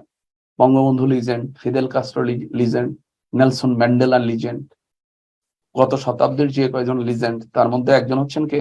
আমাদের Bangabandhu, Fidel Castro, Yasir Arafat, Mahatma Gandhi, Nelson Mandela, এরা সবাই কি লিজেন্ড ছিলেন। কততম সংশোধনের মাধ্যমে উপরাষ্ট্রপতির পদ বিলুপ্ত করা হয়? দ্বাদশ। এটা হয় 1991 সালে। যদিও এই সংবিধানের মূল বিষয় আরেকটা ছিল, রাষ্ট্রপতির পদ বিলুপ্ত করা হয়, এটাও একটা বিষয়। মূল বিষয়টা ছিল এর মাধ্যমে রাষ্ট্রপতি শাসিত সরকার ব্যবস্থা বাতিল হয়, হয়ে সংসদ শাসিত সরকার ব্যবস্থা চালু হয়। যেমন এটার ঠিক বিপরীত ছিল 4র্থ সংশোধনী। এই 4র্থ সংশোধনীর মাধ্যমে বঙ্গবন্ধু 1975 সালে বাংলাদেশে সংসদ শাসিত সরকার ব্যবস্থা বাতিল করে রাষ্ট্রপতি শাসিত সরকার ব্যবস্থা চালু করে। কত সাল? 1975 সালে 4র্থ সংশোধনের মাধ্যমে। কিন্তু রাষ্ট্রপতি শাসিত সরকার ব্যবস্থা যে দেশগুলোতে চালু থাকে, ওই দেশগুলোতে সামরিক বাহিনীর ক্ষমতায় আসাটা খুব সহজ হয়, যদিও আমেরিকায় আসে না। ওটার স্ট্রাকচার, ওটার জুডিশিয়ারি বা বিভিন্ন অর্গান অনেক শক্তিশালী এই কারণে। তো অন্যান্য দেশে দেখা যায় রাষ্ট্রপতি শাসিত সরকার ব্যবস্থা থাকলে সেনাবাহিনীর ক্ষমতায় আসাটা সহজ হয়। তো বঙ্গবন্ধু যে ভালো উদ্দেশ্য করছিল, ওনাকে তো হত্যা করা হয়। আর এটার ফায়দা নেয় জিয়াউর রহমান এবং এরশাদ। রাষ্ট্রপতি শাসিত সরকার ব্যবস্থার ফায়দা নেয় ওরা, যার ফলে ওরা ক্ষমতায় আসে। তো আমরা এই রাষ্ট্রপতি শাসিত সরকার ব্যবস্থার কারণে দেশ সামরিক শাসনে চলে যায় 1975 সাল থেকে। 1991 সালে 90-91 এরশাদ বিরোধী গণ আন্দোলনে আমরা ডিসিশন নেই যে যেহেতু রাষ্ট্রপতি শাসিত সরকার ব্যবস্থা থাকলে সেনাবাহিনীর ক্ষমতায় আসাটা সহজ হয়, সুতরাং এটা আর রাখবো না, এটা সাংবিধানিক ভাবে এটাকে বাতিল করে দেব। এই জন্য 1991 সালে সংবিধানের 12তম সংশোধনী নিয়ে আসা হয়, যে সংশোধনীর মাধ্যমে বাংলাদেশে রাষ্ট্রপতি শাসিত সরকার ব্যবস্থা বাতিল করে পুনরায় সংসদ শাসিত সরকার ব্যবস্থা চালু করে। আর ওই সংশোধনীর মাধ্যমে উপরাষ্ট্রপতির পদটাকেও কি করে দেয়? বাতিল করে দেয়। ইসলামিক ফাউন্ডেশনের প্রতিষ্ঠা কে ছিলেন? বঙ্গবন্ধু শেখ মুজিবুর রহমান। মনে রাখবেন, উনি 22 মার্চ 1975 সালে, ওনার মৃত্যুর কয়েক মাস আগে ইসলামী ফাউন্ডেশন প্রতিষ্ঠা করে।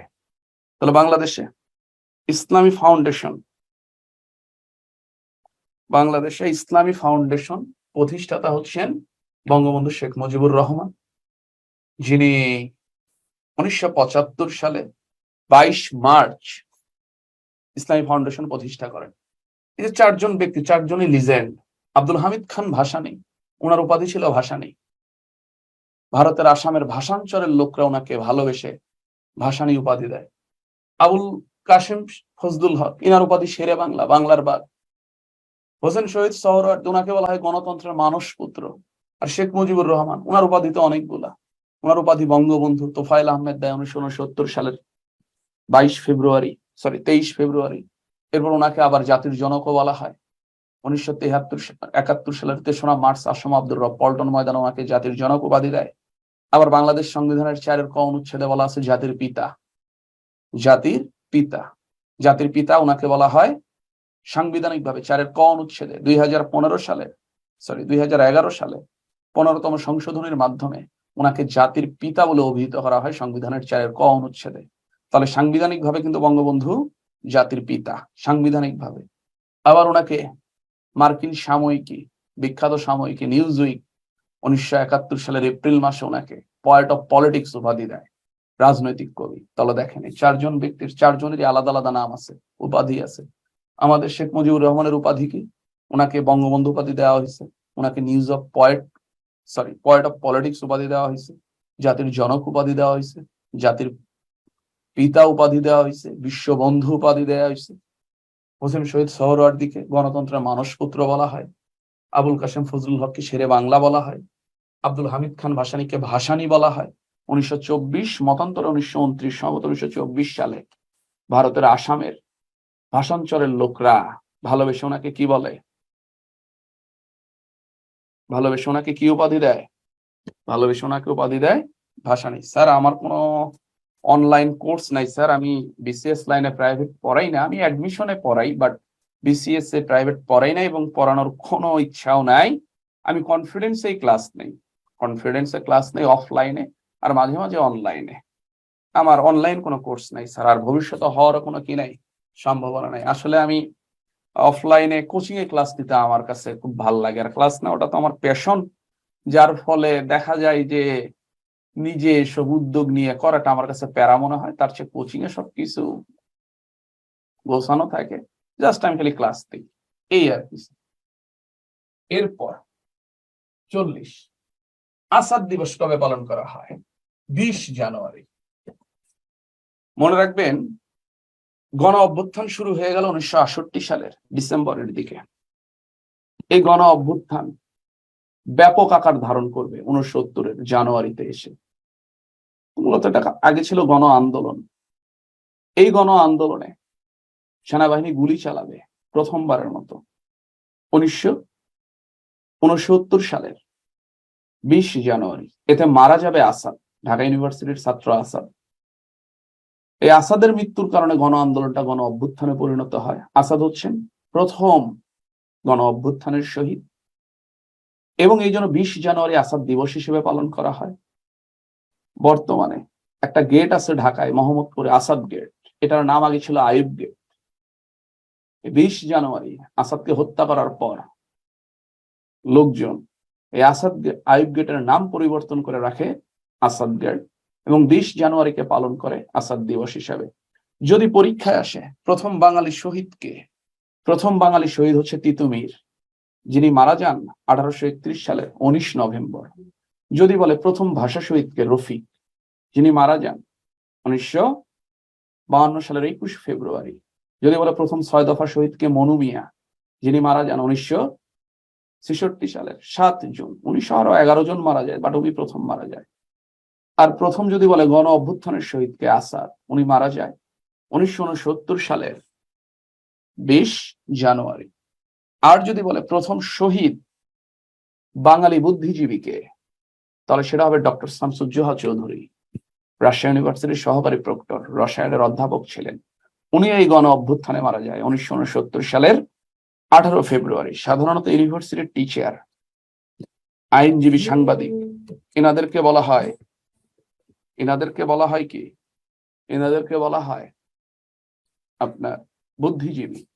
তো বাংলাদেশে এর আগেও অনেকবার অনেক মানুষ মারা গেছে, কিন্তু প্রথমবারের মতো বুদ্ধিজীবী মারা যাবে 1969 সালে। আর প্রথম বুদ্ধিজীবী হিসেবে মারা যাবে কে? ডক্টর শামসুজ্জোহা চৌধুরী। তাহলে প্রথম বাঙালি শহীদ তিতুমীর, প্রথম বাঙালি শহীদ তিতুমীর, প্রথম কি বলবো যে 21শে ভাষা শহীদ রফিক, প্রথম 6 দফা শহীদ মনু মিয়া, প্রথম গণ অভ্যুত্থান শহীদ আসাদ, প্রথম শহীদ বাঙালি বুদ্ধিজীবী ডক্টর শামসুজ্জোহা চৌধুরী, মুক্তিযুদ্ধের প্রথম শহীদ শম্ভু সমাজদার, আর বীরশ্রেষ্ঠদের মধ্যে প্রথম শহীদ সিপাহী মোস্তফা কামাল। 1975 সালের 15ই আগস্ট ঘাতকদের হাতে নিহত বঙ্গবন্ধুর কনিষ্ঠ পুত্র শেখ রাসেলের বয়স কত ছিল? 10 বছর। এটা মুখস্থের বিষয়, বাচ্চা ছেলে ছিল। বাংলাদেশের মর্যাদা অনুযায়ী দ্বিতীয় বীরত্ব সূচক খেতাব কোনটি? বীরুত্তম। মনে রাখবেন, মুক্তিযুদ্ধ অবদানের জন্য 1973 সালে 15 ডিসেম্বর 4টি ক্যাটাগরিতে খেতাব দেয়া হয়। প্রথমে ছিল বীর শ্রেষ্ঠ, দ্বিতীয় বীর উত্তম, তৃতীয় বীর বিক্রম, চতুর্থ বীর প্রতীক। প্রথমে বীর শ্রেষ্ঠ খেতাব দেওয়া হয় 7 জনকে, এখনো 7 জনই আছে। প্রথমে বীর উত্তম খেতাব দেওয়া হয় 68 জনকে, এখন একজনের কমানো হয়েছে 67। প্রথমে বীর বিক্রম উপাধি দেওয়া হয় 175 জনকে, একজনকে কমানো হয়েছে, এখন 174 জন। প্রথমে বীর প্রতীক খেতাব দেওয়া হয় 426 জনকে, 2 জনের কমানো হয়েছে 424 জন। প্রথমে খেতাব দেওয়া হয়েছে 676 জন, বর্তমানে খেতাবধারী 672 জন। যদি বলে মুক্তিযুদ্ধ অবদানের জন্য সর্বমোট কতজনকে খেতাব দেয়া হয়? সর্বমোট 676 জনকে খেতাব দেয়া হয়। আর যদি বলে বর্তমানে খেতাবধারী কয়জন, তাহলে হবে 672 জন। কয়জনের খেতাব বাতিল করা হয়েছে? 4 জনের খেতাব বাতিল করা হয়েছে। তবে বীর শ্রেষ্ঠ 7 জন, আগেও ছিল, এখনো আছে। বীর উত্তম 1 জনকে বাতিল করা হয়েছিল, আগে 68 জন, এখন 67 জন।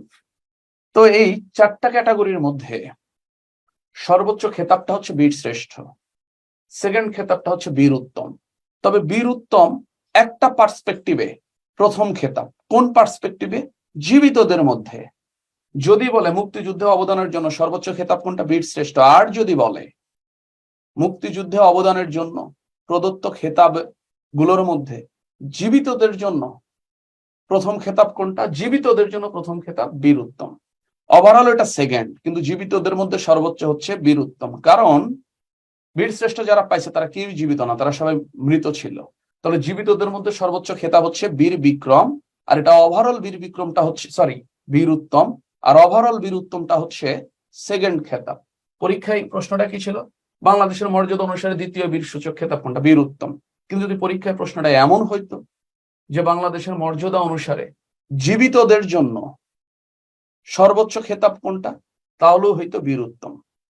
জীবিতদের মধ্যে সর্বোচ্চ খেতাব বীর উত্তম, আর ওভারঅল সর্বোচ্চ খেতাব বীর শ্রেষ্ঠ, আর ওভারঅল দ্বিতীয় সর্বোচ্চ খেতাব হচ্ছে বীর উত্তম। জরুরি অবস্থা চলাকালীন বাংলাদেশের সংবিধানে কোন অনুচ্ছেদের কার্যকারিতা থাকে না? 141 ক অনুচ্ছেদে জরুরি অবস্থার কথা বলা আছে। 141 ক অনুচ্ছেদে। স্যার এটা রেকর্ড থাকবে কিনা এটা স্যার সঠিক জানি না, একটু দেখতে হবে। বাংলাদেশ সংবিধানের 141 ক অনুচ্ছেদে বলা আছে, কি বলা আছে? 141 ক অনুচ্ছেদে জরুরি অবস্থার কথা বলা আছে যে যুদ্ধ, বহি আক্রমণ বা অভ্যন্তরীণ গোলযোগের কারণে বাংলাদেশে বা বাংলাদেশের কোন অংশের অর্থনীতি বা নিরাপত্তা যদি বিপর্যস্ত হয়, তবে রাষ্ট্রপতি জরুরি অবস্থা জারি করবে। আর 141 খ অনুচ্ছেদে বলা আছে জরুরি অবস্থার সময় 6টি মৌলিক অধিকার স্থগিত থাকবে। কয়টা? 6টা মৌলিক অধিকার স্থগিত থাকবে। কি কি? 36 নং চলাফেরার স্বাধীনতা থাকবে না, 37 নং সমাবেশের স্বাধীনতা থাকবে না, 38 নং সংগঠনের স্বাধীনতা থাকবে না, 39 নং চিন্তা বিবেক ও বাক স্বাধীনতা থাকবে না, 40 নং পেশা ও বৃত্তির স্বাধীনতা থাকবে না, 42 নং সম্পত্তির অধিকার থাকবে না। তাহলে জরুরি অবস্থাকালীন 6টা মৌলিক অধিকার স্টপ হয়ে যায়। 36, 37, 38, 39, 40, 42। জরুরি অবস্থা চলাকালীন বাংলাদেশের সংবিধানের নিচের কোন অনুচ্ছেদে কার্যকরী থাকবে না? 34 থাকবে, 35 থাকবে, 36 থাকবে না, 41 থাকবে, তার মানে 36 অ্যান্সার। জরুরি অবস্থার সময় তাহলে মৌলিক অধিকার কার্যকর থাকবে 12টা, আর স্টপ হয়ে যাবে 6টা। স্টপ হয়ে যাবে কয়টা? 6টা। তার মধ্যে একটা কি? 36 নং অনুচ্ছেদ। ওকে, এর পরের প্রশ্ন, বঙ্গবন্ধু শেখ মুজিবুর রহমান তার 7 মার্চের ভাষণে বাংলার কত বছরের অত্যাচার, রক্ত, মুমূর্ষ নরনারীর আর্তনাদের ইতিহাসের কথা স্মরণ করেছেন? 23 বছর। উনি বলে যে 23 বছর যাবত যে অত্যাচারের শিকার আমরা। মনে রাখবেন, এই যে 7 মার্চ 1971 সালে, এই দিন রবিবার ছিল। এই দিন কি বার ছিল? রবিবার ছিল। পরীক্ষায় আসে এটা। 1972 সালের 7 মার্চ কি বার ছিল? রবিবার ছিল। এই 7 মার্চ ভাষণে বঙ্গবন্ধু 4টা দফা উল্লেখ করে, 4টা দফা বা দাবি উত্থাপন করে। যদি বলে বঙ্গবন্ধু 6 দফা উত্থাপন করেন কবে, অ্যান্সার হয়ে যাবে 1966। আর যদি বলে বঙ্গবন্ধু 4 দফা উত্থাপন করেন কবে, তাহলে অ্যান্সার হয়ে যাবে 1971। 4 দফাটা উত্থাপন করে বঙ্গবন্ধু তার 7 মার্চ ভাষণে। বঙ্গবন্ধু 7 মার্চ ভাষণে 4টা দাবির কথা উল্লেখ করে। কি কি? প্রথম দাবিটা ছিল সামরিক আইন প্রত্যাহার করতে হবে, কারণ বঙ্গবন্ধু যখন 7 মার্চের ভাষণ দেয় তখন দেশে সামরিক আইন ছিল। তো বঙ্গবন্ধুর কথা হচ্ছে সামরিক আইনটাকে কি করতে হবে? বাতিল করতে হবে। দ্বিতীয় দাবি, সেনাবাহিনীকে ব্যারাকে ফেরত পাঠাতে হবে। যখন দেশে সামরিক আইন চলবে তখন দেশের সর্বত্রই সেনাবাহিনীদের কন্ট্রোলে থাকবে। তো বঙ্গবন্ধুর কথা হচ্ছে এই সেনাবাহিনীকে রাস্তাঘাট, অফিস আদালত থেকে টান দিয়ে ক্যান্টনমেন্টে ব্যারাকে ফেরত পাঠান। তৃতীয় দাবি, সেনাবাহিনী কর্তৃক সংগঠিত হত্যাকাণ্ডের তদন্ত করতে হবে। মনে রাখবেন, 1 March, 2 March, 3 March, 4 March, 5 March, 6 March 1971 সালে, 1 মার্চ থেকে 6 মার্চ পর্যন্ত সেনাবাহিনী বিভিন্ন জায়গায় গুলি করে প্রায় 400-র অধিক মানুষ মারে। তো বঙ্গবন্ধুর 7 মার্চের ভাষণে এটা বলা হয় যে গত 6 দিনে যে 400-র উপরেও মানুষ মেরে ফেললো সেনাবাহিনী, এটার কি করতে হবে? তদন্ত করতে হবে। আর চতুর্থ দফা ছিল 1970 সালের নির্বাচিত প্রতিনিধিদের হাতে ক্ষমতা হস্তান্তর করতে হবে। তাহলে বঙ্গবন্ধু 7 মার্চ ভাষণে 4টি দফা উল্লেখ করেন। ওই দিন রবিবার ছিল, আর ওই ভাষণে 23 বছরের নির্যাতনের কথা তুলে ধরেন। আর আমাদের এই 7 মার্চ ভাষণকে তুলনা করা হয় 1863 সালের আব্রাহাম লিঙ্কনের বিখ্যাত গেটিসবার্গ ভাষণের সাথে। বিখ্যাত গেটিসবার্গ ভাষণের সাথে। তাহলে বিখ্যাত গেটিসবার্গ ভাষণের সাথে কার নাম জড়িত? Abraham Lincoln. উনি ছিলেন আমেরিকার 16তম এবং শ্রেষ্ঠ প্রেসিডেন্ট। আব্রাহাম লিঙ্কন ক্ষমতায় আসেন 1861 সালে, ক্ষমতা থেকে চলে যায় 1865 সালে।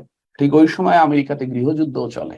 আর ওই গৃহযুদ্ধ চলাকালীন আমেরিকার প্রেসিডেন্ট ছিলেন আব্রাহাম লিঙ্কন। আর এই গৃহযুদ্ধ চলাকালীন 1863 সালে আব্রাহাম লিঙ্কনের 2টা বিখ্যাত কাজ আছে।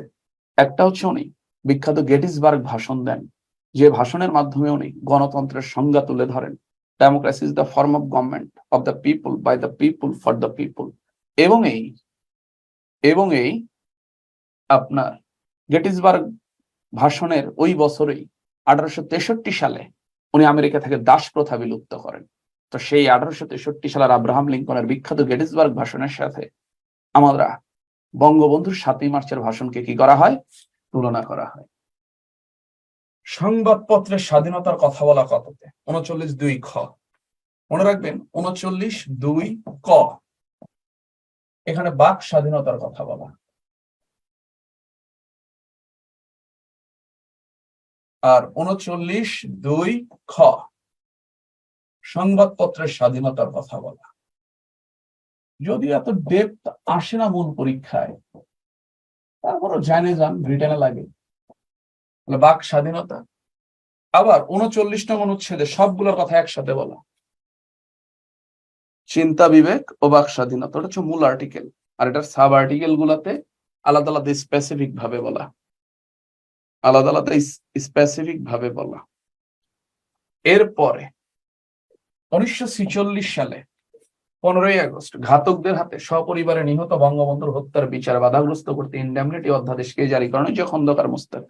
কিছুক্ষণ আগে বললাম, এই খন্দকার মোস্তাক, ইনডেমনিটি অধ্যাদেশ মানেই দায় মুক্তি অধ্যাদেশ, যেটার কথা বলা আছে সংবিধানের 46 নং অনুচ্ছেদে। ইনডেমনিটি অধ্যাদেশ জারি করে 1975 সালের 26 সেপ্টেম্বর। 26 সেপ্টেম্বর জারি করে। দায় মুক্তি অধ্যাদেশ মানে কি? এই যে সেনাবাহিনী 1975 সালের 15ই আগস্ট ভোর রাতে বঙ্গবন্ধুকে সপরিবারে হত্যা করে, এই হত্যাকাণ্ডের জন্য সেনাবাহিনীকে ভবিষ্যতে কোনোদিন বিচারের আওতায় আনা হবে না। এটাকে বলা হয় দায় মুক্তি। মানে সেনাবাহিনী যে বঙ্গবন্ধুকে হত্যা করলো, এই হত্যার দায় থেকে সেনাবাহিনীকে মুক্ত করা হইল। এটা সম্পর্কে বলা আছে সংবিধানের ৪৬ নং অনুচ্ছেদ। আর এই কাজটা করে খন্দকার মোস্তাক ভুল অর্থে এটাকে ব্যবহার করে বঙ্গবন্ধুর হত্যার বিচারের পথ বন্ধ করে দেওয়ার জন্য বঙ্গবন্ধুর খুনিদের বাঁচাতে দায় মুক্তি অধ্যাদেশ জারি করে খন্দকার মোস্তাক ১৯৭৫ সালের ২৬ সেপ্টেম্বর। এরপর ৭ মার্চ ভাষণে বঙ্গবন্ধু শেখ মুজিবুর রহমান কত তারিখের কর্মচারীদের বেতন নিয়ে আসার কথা বলেন?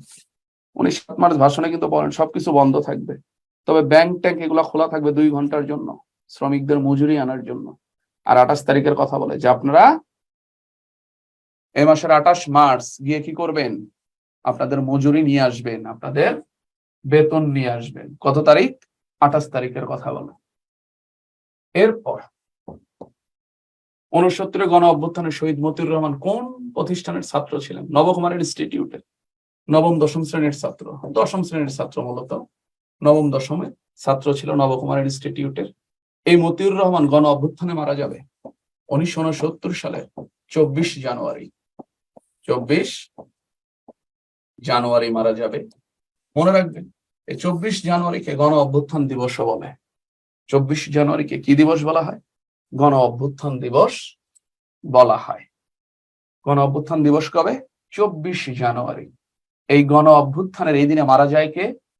মতিউর রহমান, যে কোথাকার স্টুডেন্ট ছিলেন? ঢাকার বকশীবাজার নবকুমার ইনস্টিটিউটের স্টুডেন্ট ছিলেন উনি। এরপরে বাংলাদেশের স্বাধীনতার যুদ্ধের দলিলপত্র সম্পাদনা করেন কে? হাসান হাফিজুর রহমান, জিয়াউর রহমানের আমলে করে। এটা তেমন পরীক্ষা দেখা যায় না, আবার অনেক সময় আসে। হাসান হাফিজুর রহমান যে বাংলাদেশের স্বাধীনতার, উনি আবার ২১-এর সংকলনও করেন। ২১শে ফেব্রুয়ারির সংকলনগুলো সংকলনেরও সংকলক উনি। আবার বাংলাদেশের স্বাধীনতার যুদ্ধের দলিলপত্র এই গ্রন্থটারও সম্পাদনা করেন হাসান হাফিজুর রহমান। আর বাংলা পিডিআর সম্পাদক কে ছিলেন?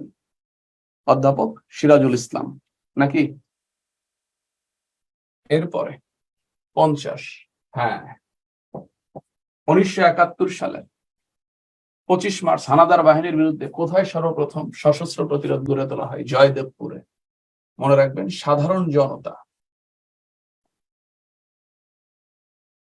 Plus EPR, east Pakistan rifles, এরা দুইজন মিলে, সাধারণ জনগণ এবং ইপিআর মিলে গাজীপুরের জয়দেবপুরে ১৯ মার্চ ১৯৭১ সালে পাকিস্তান সেনাবাহিনীর বিরুদ্ধে প্রথম প্রতিরোধ গড়ে তোলেন। এই জন্য ১৯ মার্চকে বলা হয় মুক্তিযুদ্ধের প্রথম সশস্ত্র প্রতিরোধ দিবস। মুক্তিযুদ্ধের প্রথম সশস্ত্র প্রতিরোধ দিবস। মুক্তিযুদ্ধের প্রথম সশস্ত্র প্রতিরোধ দিবস কবে? ১৯ মার্চ। তাহলে ১৯ মার্চ প্রথম সশস্ত্র প্রতিরোধ গড়ে তোলা হবে কোথায়? গাজীপুরের জয়দেবপুরে। কে কে করবে?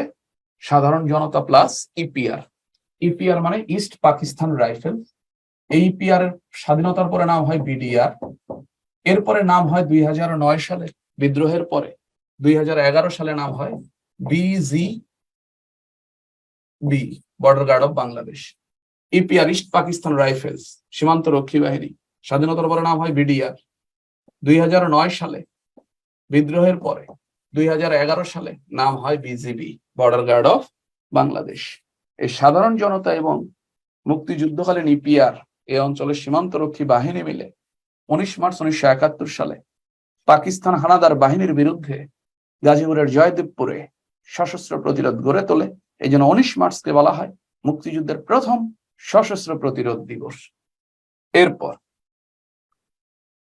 এটা স্বাধীন বাংলা বেতার কেন্দ্রের সারা জাগানো গান, জয় বাংলা, বাংলার জয়। গানটার গীতিকারকে? গাজী মাজহারুল ইসলাম। একটা বিষয় মনে রাখবেন স্যার, স্বাধীন বাংলা বেতার কেন্দ্রে জনপ্রিয় গানের অনুষ্ঠান হইতো রেগুলার। এই জনপ্রিয় দেশাত্মবোধক গানের অনুষ্ঠানটার নাম ছিল জাগরণী। জাগরণী কি? জাগরণী ছিল স্বাধীন বাংলা বেতার কেন্দ্রের জনপ্রিয় দেশাত্মবোধক গানের অনুষ্ঠান। ওই জাগরণী অনুষ্ঠানে জয় বাংলা, বাংলার জয়, মোরা একটি ফুলকে বাঁচাবো বলে যুদ্ধ করি, এই টাইপস দেশাত্মবোধক গানগুলা রেগুলার প্রচার হইতো। পরীক্ষায় আসা অনেক সময় স্বাধীন বাংলা বেতার কেন্দ্রের জনপ্রিয় গানের অনুষ্ঠান বা দেশাত্মবোধক গানের অনুষ্ঠানটির নাম কি ছিল? জাগরণী। তাহলে জাগরণী হচ্ছে একটা জনপ্রিয় গানের অনুষ্ঠান, যেটা প্রচারিত হইতো, যে অনুষ্ঠানটা হইতো কোথায়? স্বাধীন বাংলা বেতার কেন্দ্রে। এরপরে 1930 সালে কার নেতৃত্বে ব্রিটিশদের অস্ত্রাগার লুট করা হয় চট্টগ্রামে? মাই যে পাহাড়তলিতে মাস্টারদা সূর্য সেন। মনে রাখবেন, উনি ব্রিটিশ বিরোধী আন্দোলনে যতজন লোক এই বাংলার শহীদ হয়েছে, জীবন দিছে, তার মধ্যে একজন হচ্ছেন মাস্টারদা সূর্য সেন। উনি ব্রিটিশ বিরোধী আন্দোলনে সশস্ত্রভাবে প্রতিরোধ গড়ে তোলে। ওনার সাথে ছিল যে প্রীতিলতা। এই মাস্টারদা সূর্য সেন ব্রিটিশদের অস্ত্রাগার লুট করে 1930 সালে, কিন্তু তার পরের বছর 1931 সালে উনি ব্রিটিশদের হাতে ধরা পড়ে এবং ওনাকে অমানবিক নির্যাতন করা হয়। এরপর 1934 সালে ওনাকে ফাঁসি দিয়ে হত্যা করা হয়। তো ব্রিটিশদের বিরুদ্ধে এই অঞ্চলের যতজন লোক, বাংলার যতজন লোক জীবন দেয়, তার ভিতরে ইনি একজন অন্যতম ব্যক্তি। এরপর আছে ক্ষুদিরাম, 1908 সালে যার ফাঁসি হয়, ক্ষুদিরাম। মনে রাখবেন, 1908 সালে ফাঁসি হয় কার? ক্ষুদিরাম। ও কিন্তু ব্রিটিশদের বিরুদ্ধে লড়াই করা একজন সৈনিক না, একজন কি বলবো, শহীদ বলা যায়। তো এই ক্ষুদিরাম বসু, মাস্টারদা সূর্য সেন, এনারা ব্রিটিশ বিরোধী আন্দোলনের, সশস্ত্র আন্দোলনের নেতৃত্ব দেয়।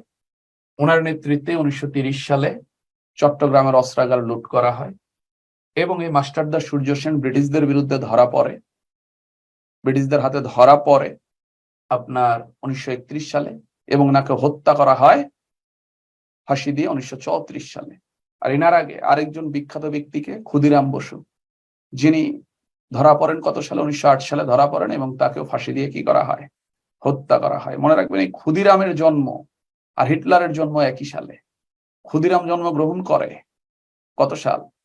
1889 সাল। সেই একই সালে জন্ম নেয় কে? হিটলার। দুইজনই বিপ্লবী। আর ক্ষুদিরাম মারা যাবে কত সাল? 1908 সালে। এরপর মুক্তিযুদ্ধের সময় এস ফোর্সের অধিনায়ক কে ছিলেন? K M Shafiullah. মুক্তিযুদ্ধের সময় সারা দেশকে 11টা সেক্টরে ভাগ করা হয়, 11টা সেক্টর। এরপরে 64টি সাব সেক্টরে ভাগ করা হয়, সাব সেক্টর। তো এই এস ফোর্সের যিনি প্রধান, শফিউল্লাহ, এই শফিউল্লাহ ইনি ছিলেন মুক্তিযুদ্ধের 3 নং সেক্টরের কমান্ডার, সেই সাথে মুক্তিযুদ্ধের এস ফোর্সের প্রধান। মুক্তিযুদ্ধের সময় 3টা ফোর্স বা ব্রিগেড গঠন করা হয়, একটা এস ফোর্স, একটা কে ফোর্স, একটা জেড ফোর্স। মুক্তিযুদ্ধের সময় ব্রিগেড বা ফোর্স কয়টা ছিল? 3টা। S force, major Shafiullah. Shafiullah নামের প্রথম অক্ষর এস, এই জন্য তার নামের আদি অক্ষর দিয়ে বানানো হয়েছে। তার নেতৃত্বাধীন ফোর্স এস ফোর্স। কে ফোর্সের প্রধান ছিলেন খালেদ মোশাররফ, তার নামের প্রথম অক্ষর হচ্ছে কে, এই জন্য তার নাম অনুসারে তার ফোর্সের নাম দেওয়া হয়েছে কে ফোর্স। জেড ফোর্সের প্রধান ছিলেন জিয়াউর রহমান, তার নামের প্রথম অক্ষর হচ্ছে জেড, এই জন্য তার নিয়ন্ত্রণাধীন ফোর্সের নাম হচ্ছে জেড ফোর্স। তাহলে মুক্তিযুদ্ধের সময় ফোর্স ছিল কয়টা? 3টা, S force, K force, Z force. S ফোর্সের প্রধান কে ছিলেন? শফিউল্লাহ। কে ফোর্সের প্রধান খালেদ মোশাররফ। জেড ফোর্সের প্রধান ছিলেন জিয়াউর রহমান। আবার এই 3 জন আবার সেক্টর কমান্ডারও ছিলেন, যেমন শফিউল্লাহ ছিলেন 3 নং সেক্টরের কমান্ডার, খালেদ মোশাররফের, কে ফোর্সের খালেদ মোশাররফ ছিলেন 2 নং সেক্টরের কমান্ডার, আর জেড ফোর্সের জিয়াউর রহমান ছিলেন 1 নং সেক্টরের সেক্টর কমান্ডার। এই যে অনেক গুরুত্বপূর্ণ একটা বিষয়, hit and run, 54 crack platoon. আচ্ছা স্যার, একটা কাজ করতে হবে, একটু কিছু মনে করবেন না। 1টা 42 বাজে আমার ঘড়িতে, আমি 4-5 মিনিটের জন্য একটা ব্রেক নেব। 5 মিনিট প্রবলেম আছে? 5 মিনিট একটু বিরতি নেব। 5 মিনিট মানে 4-5 মিনিট। আমি একটু ওয়াশরুমে যাবো, 4-5 মিনিটের একটা বিরতি নেব। শুনে নেন, ক্র্যাক প্লাটুন, মনে রাখবেন এটা ছিল মুক্তিযুদ্ধের দুইটা বাহিনী ছিল, যে দুইটা বাহিনী পুরোপুরি শিক্ষিত তরুণদের দ্বারা গঠিত হয়। একটা হচ্ছে মুজিব ব্যাটারি, আর একটা হচ্ছে ক্র্যাক প্লাটুন। এই ক্র্যাক প্লাটুন ঢাকা কেন্দ্রিক একটা গেরিলা দল ছিল। এই ক্র্যাক প্লাটুন, এটার প্রধান হিসেবে দায়িত্ব পালন করেন খালেদ মোশাররফ, 2 নং সেক্টরের কমান্ডার। আর এই ক্র্যাক প্লাটুনের গেরিলাদের ট্রেনিং দেন 2 নং সেক্টরের আরেকজন কমান্ডার, পরবর্তীতে হন এটিএম হায়দার আলী। তো এই ক্র্যাক প্লাটুনের যে যুদ্ধের পরিস্থিতি, এরা সম্মুখ কোনো যুদ্ধ করবে না। এরা পাক বাহিনী যখন রাস্তা দিয়ে টহল দেবে, বিভিন্ন বিল্ডিং এ অবস্থান করবে, এরা তখন সেইখানে বম্বিং করে সেখান থেকে চলে যাবে, হিট অ্যান্ড রান। কোনো প্রতিরোধ গড়ে তুলবে না। এদের কাজ হচ্ছে ঢাকায় পাকিস্তানি, যেহেতু উচ্চ কর্মকর্তারা পাকিস্তানি বাহিনীর ঢাকায় অবস্থান করে, এদেরকে সবসময় আতঙ্কে রাখা। মূল অপারেশনের দায়িত্ব থাকবে সেক্টর কমান্ডাররা, এদের দায়িত্ব হচ্ছে আতঙ্ক সৃষ্টি করা।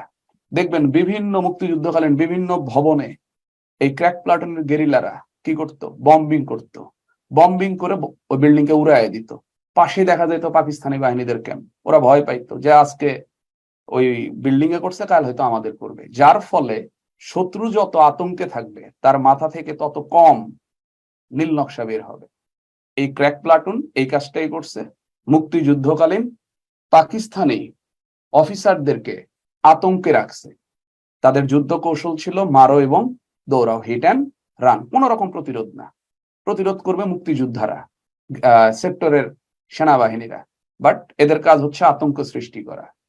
আপনার এই ক্র্যাক প্লাটুনের সদস্য ছিল ওই যে শহীদ জননী নামে পরিচিত জাহানারা ইমাম, তার ছেলে রুমি আজাদ, এরপরে ঢাকার সাবেক মেয়র সাদেক হোসেন খোকা, এরপরে বাংলা চলচ্চিত্রের একজন বিখ্যাত নায়ক রাইসুল ইসলাম আসাদ, এরপরে মোফাজ্জল হোসেন মায়া। এরা ছিল কি আজম খান, পপ সম্রাট, এরা ছিল ক্র্যাক প্লাটুনের সক্রিয় সদস্য। আর এটা নিয়ে একটা মুভিও আছে হুমায়ুন আহমেদের, আগুনের পরশমণি। এই মুভিতে যে বদিকে দেখায়, সে মূলত এই ক্র্যাক প্লাটুনের সদস্য হিসেবে কি করে, ভূমিকা পালন করে। মুভিতে দেখবেন সে কিন্তু যুদ্ধে যায় না, সে কি করে, বিভিন্ন ভবনগুলোতে সে বম্বিং করে আতঙ্ক সৃষ্টি করে। কাদের মনে?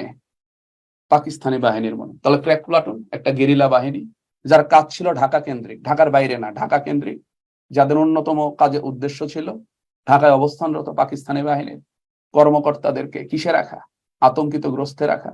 তাদের যুদ্ধ পলিসি ছিল hit and run. Crack platoon গঠন করে কে? খালেদ মোশাররফ। এটা প্রধান ছিলেন মেজর খালেদ মোশাররফ। আর এই গেরিলাদেরকে ট্রেনিং দেন কে? ট্রেনিং আপনার এটিএম হায়দার আলী। আর এরা ট্রেনিং নেয় মেলাঘরে। কোথায়? 2 নং সেক্টরের যে আপনার সদর দপ্তর ছিল মেলাঘর, সে মেলাঘরে এরা কি করে, ট্রেনিং দেয়। এরপরে 1975 সালে 15ই আগস্ট বঙ্গবন্ধুকে হত্যা করে। এই কারণে মনে রাখবেন, এর আগেই বলছি যে 1973 সালের 15 ডিসেম্বর মুক্তিযুদ্ধ অবদানের জন্য 4টা ক্যাটাগরিতে মোট 676 জনকে খেতাব দেয়া হয়। কিন্তু বঙ্গবন্ধুকে হত্যার অভিযোগে, অপরাধে 2021 সালের 6 জুন 2021 সালের 6 জুন 4 জনের খেতাব বাতিল করা হয়। ফলে বর্তমানে খেতাবধারী 672 জন। যদি বলে মুক্তিযুদ্ধ অবদানের জন্য কতজনকে খেতাব দেয়া হয়েছিল, তাহলে অ্যান্সার হবে 676। আর যদি বলে বর্তমানে খেতাবধারী কয়জন, 672। 4 জনের খেতাব বাতিল করে। কার কার খেতাব বাতিল করে? Number 1, lieutenant colonel Shariful Haq Dalim, ওর উপাধি ছিল বীর উত্তম, বাতিল করে দেয়। Number 2, lieutenant colonel SH MH MB Noor Chowdhury, ওর উপাধি ছিল বীর বিক্রম, বাতিল করে দেয়। 3 নাম্বার, লেফটেন্যান্ট রাশেদ চৌধুরী, ওরও খেতাব বাতিল করে দেয়। 4 নাম্বার, সুবেদার নায়ক মুসলিউদ্দিন খান, ওরও খেতাব বাতিল করে দেয়। তাহলে মুক্তিযুদ্ধে অবদানের জন্য খেতাব পাইছিল এই 4 জন। কিন্তু বঙ্গবন্ধু হত্যার অপরাধের সাথে জড়িত থাকার অপরাধে 2021 সালের 6 জুন, 12 রবিবার, মনেই আছে, সে 2021 সালের 6 জুন এই 4 জনের খেতাব কি করে দেয়? বাতিল করে দেয়, যার ফলে বর্তমানে খেতাবধারী 672 জন। এরপর 1971 সালে বাংলাদেশের মহান মুক্তিযুদ্ধে পাকিস্তান হানাদার বাহিনীর কর্তৃক যে চুকনগর গণহত্যা কোথায় অবস্থিত? খুলনায়। এটা খুলনায় চুকনগর, অনেক মানুষকে হত্যা করে। ওই অঞ্চলের বোধহয় প্রায় কত দেখলাম, এই মুহূর্তে ফিগারটা মনে নেই, 10,000-এর মতো মানুষকে গণহত্যা করে চুকনগরে। এই চুকনগর এই জায়গাটা কোথায়? খুলনায়। এরপরে 57 নং অনুচ্ছেদ, হ্যাঁ এটাও গুরুত্বপূর্ণ। বাংলাদেশের সংবিধানের 17তম সংশোধনের মাধ্যমে নিচের কোন অনুচ্ছেদ পরিবর্তন করা হয়? মনে রাখবেন এই 17তম সংশোধনী হয় 2018 সালে। 2018 সালে সংবিধানের 65-3 অনুচ্ছেদকে সংশোধন করা হয়। মনে রাখবেন 65-3 অনুচ্ছেদে কি বলা ছিল? 65-3 অনুচ্ছেদে বলা ছিল জাতীয় সংসদে নারীদের সংরক্ষিত আসন থাকবে 50টি। মনে রাখবেন এই 50টি আসন ফিক্সড না, জাতীয় সংসদের আসন ফিক্সড 300টা নির্বাচিত আসন, 50টার আসন নারীদের জন্য রাখা হয়েছে সংরক্ষিত হিসাবে। কেন? নারীর ক্ষমতায়নের জন্য। তো এই 50টা সংরক্ষিত আসন ততদিন পর্যন্ত রাখবে যতদিন পর্যন্ত নারীর ক্ষমতায়ন না হবে। তো এর আগে এটা রাখা হয়েছিল 2018 পর্যন্ত, যে 2018-এর মধ্যে নারীর ক্ষমতায়ন হবে, যার ফলে আর 2018-এর পরে নারীদের জন্য আর এই 50টা সংরক্ষিত আসন থাকবে না। 2019 সাল থেকে এই 50টা আসন বাতিল হয়ে যেত। কিন্তু সরকার দেখলো যে এখনো নারীর পূর্ণ ক্ষমতায়ন হয়নি, যার ফলে এই 50টা আসন এখন বাদ দেওয়া যাবে না। এই জন্য 2018 সালে সরকার আবার নতুন করে সংশোধনী নিয়ে আসবে, 17তম সংশোধনী, যে সংশোধনীতে বলবে যে নারীদের যেহেতু এখনো পূর্ণ ক্ষমতায়ন হয়নি, সুতরাং সংরক্ষিত আসন যে 50টা রাখা হয়েছে এটা এখনো বাতিল হবে না, এটা আগামী 25 বছর আরো থাকবে। অর্থাৎ 2019 থেকে 2044 সাল পর্যন্ত জাতীয় সংসদে নারীদের জন্য 50টা সংরক্ষিত আসন থাকবে। এরপরে 44 সালের পয়লা জানুয়ারি পর্যন্ত থাকবে। এরপরে যদি সরকার মনে করে তাহলে আবার 20 বছরের জন্য রাখতে পারে, অথবা চাইলে সরকার তখন বাতিল করতে পারে। তার মানে 17তম সংশোধনের মাধ্যমে 65-3 অনুচ্ছেদের বিষয়বস্তুর পরিবর্তন করা হয়। সেখানে 18তেই বাতিল হওয়ার কথা ছিল, কিন্তু আর এখন হবে না। এটা আরো থাকবে, নারীদের জন্য সংরক্ষিত আসন 50টা জাতীয় সংসদে আরো 25 বছরের জন্য রাখা হয়, 2019 থেকে 2044 সাল পর্যন্ত। এর বাইরেও কি অন্য বই পড়তে হবে? হ্যাঁ, অন্য বই পড়তে হবে। আপনি যেটা করবেন, কনফিডেন্সের বইগুলো পারফেক্ট, কনফিডেন্সের শিট প্লাস কনফিডেন্সের বই পড়বেন। এর বাইরে আমি না বললেও আপনি বাজারের বই কিনবেন। তো আপনি যদি বাজারের কোনো বই কিনেন, অবশ্যই দেখবেন যে কোন বইটা বর্তমানে ভালো চলে এবং কোন বই থেকে প্রশ্ন আসে এবং কোন বই আকারে ছোট। বড় বই পড়ে মাথা নষ্ট করার দরকার নেই, কারণ যে প্রশ্ন আসে স্যার সেটা সব বই থেকেই আসে, যেটা আসে না কোনো বই থেকেই আসে না। তো আমার দরকার নেই, আমার আপাতত পণ্ডিত না হইলেও চলবে, আমার আগে প্রিলি পাস করতে হবে। আমি মনে করি কনফিডেন্সের বই, শিট এবং টিচারদের লেকচার এনাফ। কিন্তু এর পরেও যদি কারো মনে হয় যে না আমি আরেকটু পড়বো, তাহলে সে বাজারের যে কোনো একটা বই, পছন্দ মতো একটা বই কিনলেই হয়। তবে সেটা যেন অবশ্যই ছোট আকারের হয়, বড় না। ওকে। এরপরে মুজিব বর্ষের সময়কাল। এই মুজিব বর্ষের সময়কাল প্রথমে একটা ছিল 17ই মার্চ 2020 থেকে। এটা প্রথমে ছিল কম সময়ের জন্য, কিন্তু করোনার কারণে এটা টাইম এক্সটেন্ড করতে করতে লাস্টে 31 মার্চ পর্যন্ত চলে আসে। এটা মনে রাখবেন। হ্যাঁ, ক্লাসটা রেকর্ড থাকবে কিনা আমি জানি না, তবে আমি চেষ্টা করব, আমি ক্লাসটা শেষ হলেই বলবো যে যেন কি থাকে, রেকর্ড থাকে। আমি অবশ্যই একটু কথা বললাম যে রেকর্ড থাকবে কিনা, তো বলতেছে দেখি, সম্ভবত রেকর্ড থাকবে, চিন্তা করবেন না এত। তো মুজিব বর্ষের সময়কাল শেষ পর্যন্ত নির্ধারণ করা হয় 31 মার্চ 2022। এটা পরীক্ষায় আসার মতো প্রশ্ন। মুজিব বর্ষের সময়কাল 17 মার্চ 2020 থেকে 31 মার্চ 2022। এইবার এই তো বাংলাদেশের স্বাধীনতার ঘোষণাপত্রে কতজন ব্যক্তির নাম উল্লেখ আছে, খুবই গুরুত্বপূর্ণ। এই স্বাধীনতার ঘোষণাপত্র এটা কি জিনিস? এটা একটা সংবিধান ধরে নেবেন। এটা হচ্ছে মুক্তিযুদ্ধকালীন বাংলাদেশের সংবিধান। একটা স্বাধীন রাষ্ট্রের কাজ হচ্ছে সংবিধান রচনা করা। আমরা স্বাধীন হলাম 1971 সালের 26 মার্চ, কিন্তু তখন সংবিধান রচনার মতো যথেষ্ট পরিস্থিতি ছিল না। এই জন্য 10 এপ্রিল 1971 সালে মুজিবনগর সরকার আনুষ্ঠানিকভাবে স্বাধীনতার ঘোষণাপত্র নামক একটা কি বলবো অন্তর্বর্তীকালীন সংবিধান আনুষ্ঠানিকভাবে জারি করে 1971 সালের 10 এপ্রিল। এই স্বাধীনতার ঘোষণাপত্র হচ্ছে বাংলাদেশের মুক্তিযুদ্ধকালীন সংবিধান এবং এটা অন্তর্বর্তীকালীন সংবিধান। মূল সংবিধান পাওয়ার আগ পর্যন্ত যেগুলো সংবিধান হিসেবে কাজ করে সেগুলোকে সাধারণত আমরা অন্তর্বর্তীকালীন সংবিধান বলি। স্বাধীনতার আমরা মূল সংবিধান পাওয়ার আগে দুইটা অন্তর্বর্তীকালীন সংবিধান গ্রহণ করি, একটা স্বাধীনতার ঘোষণাপত্র আর একটা হচ্ছে অস্থায়ী সংবিধান আদেশ। তো তার মধ্যে প্রথম হচ্ছে স্বাধীনতার ঘোষণাপত্র। এটা মুজিবনগর সরকার 1971 সালের 10 এপ্রিল আনুষ্ঠানিকভাবে এটা জারি করে। এই স্বাধীনতার ঘোষণাপত্র পাঠ করা হয় 1971 সালের 17 এপ্রিল, তবে আনুষ্ঠানিকভাবে জারি করা হয় 10 এপ্রিল। এই স্বাধীনতার ঘোষণাপত্রে 4 জন ব্যক্তির নাম উল্লেখ আছে। কয়জন ব্যক্তি? 4 জন। একজন হচ্ছেন বঙ্গবন্ধুর নাম, একটা হচ্ছে সৈয়দ নজরুল ইসলামের নাম, আরেকটা হচ্ছে অধ্যাপক ইউসুফ আলীর নাম, আরেকটা হচ্ছে বদমাইশ ইয়াহিয়া খানের নাম। তাহলে স্বাধীনতার ঘোষণাপত্রে কয়জনের নাম উল্লেখ আছে? 4 জন। কে কে? বঙ্গবন্ধু, সৈয়দ নজরুল ইসলাম, অধ্যাপক ইউসুফ আলী, উনি স্বাক্ষরও করছে এবং এটা উনি পাঠও করছে। 4 নাম্বার হচ্ছে ইয়াহিয়া খান। আর এই স্বাধীনতার ঘোষণাপত্রটা কি? এটা হচ্ছে মুক্তিযুদ্ধকালীন অন্তর্বর্তীকালীন সংবিধান। মনে রাখবেন এটা 2011 সালে সংবিধানের 15তম সংশোধনের মাধ্যমে 7ম তফসিলে এটাকে অন্তর্ভুক্ত করা হয়। তাহলে স্বাধীনতার ঘোষণাপত্র কততম তফসিলের অন্তর্ভুক্ত? 7ম তফসিলের অন্তর্ভুক্ত। তবে স্বাধীনতার ঘোষণা যেটা বঙ্গবন্ধু দেয় 1971 সালের 26 মার্চ, এটা হচ্ছে 6ষ্ঠ তফসিলের অন্তর্ভুক্ত। আর 7 মার্চের ভাষণ বঙ্গবন্ধু যেটা দেয়, সে 7 মার্চের ভাষণ হচ্ছে 5ম তফসিল। তাহলে 5ম তফসিল 7 মার্চের ভাষণ, 7 মার্চের ভাষণ।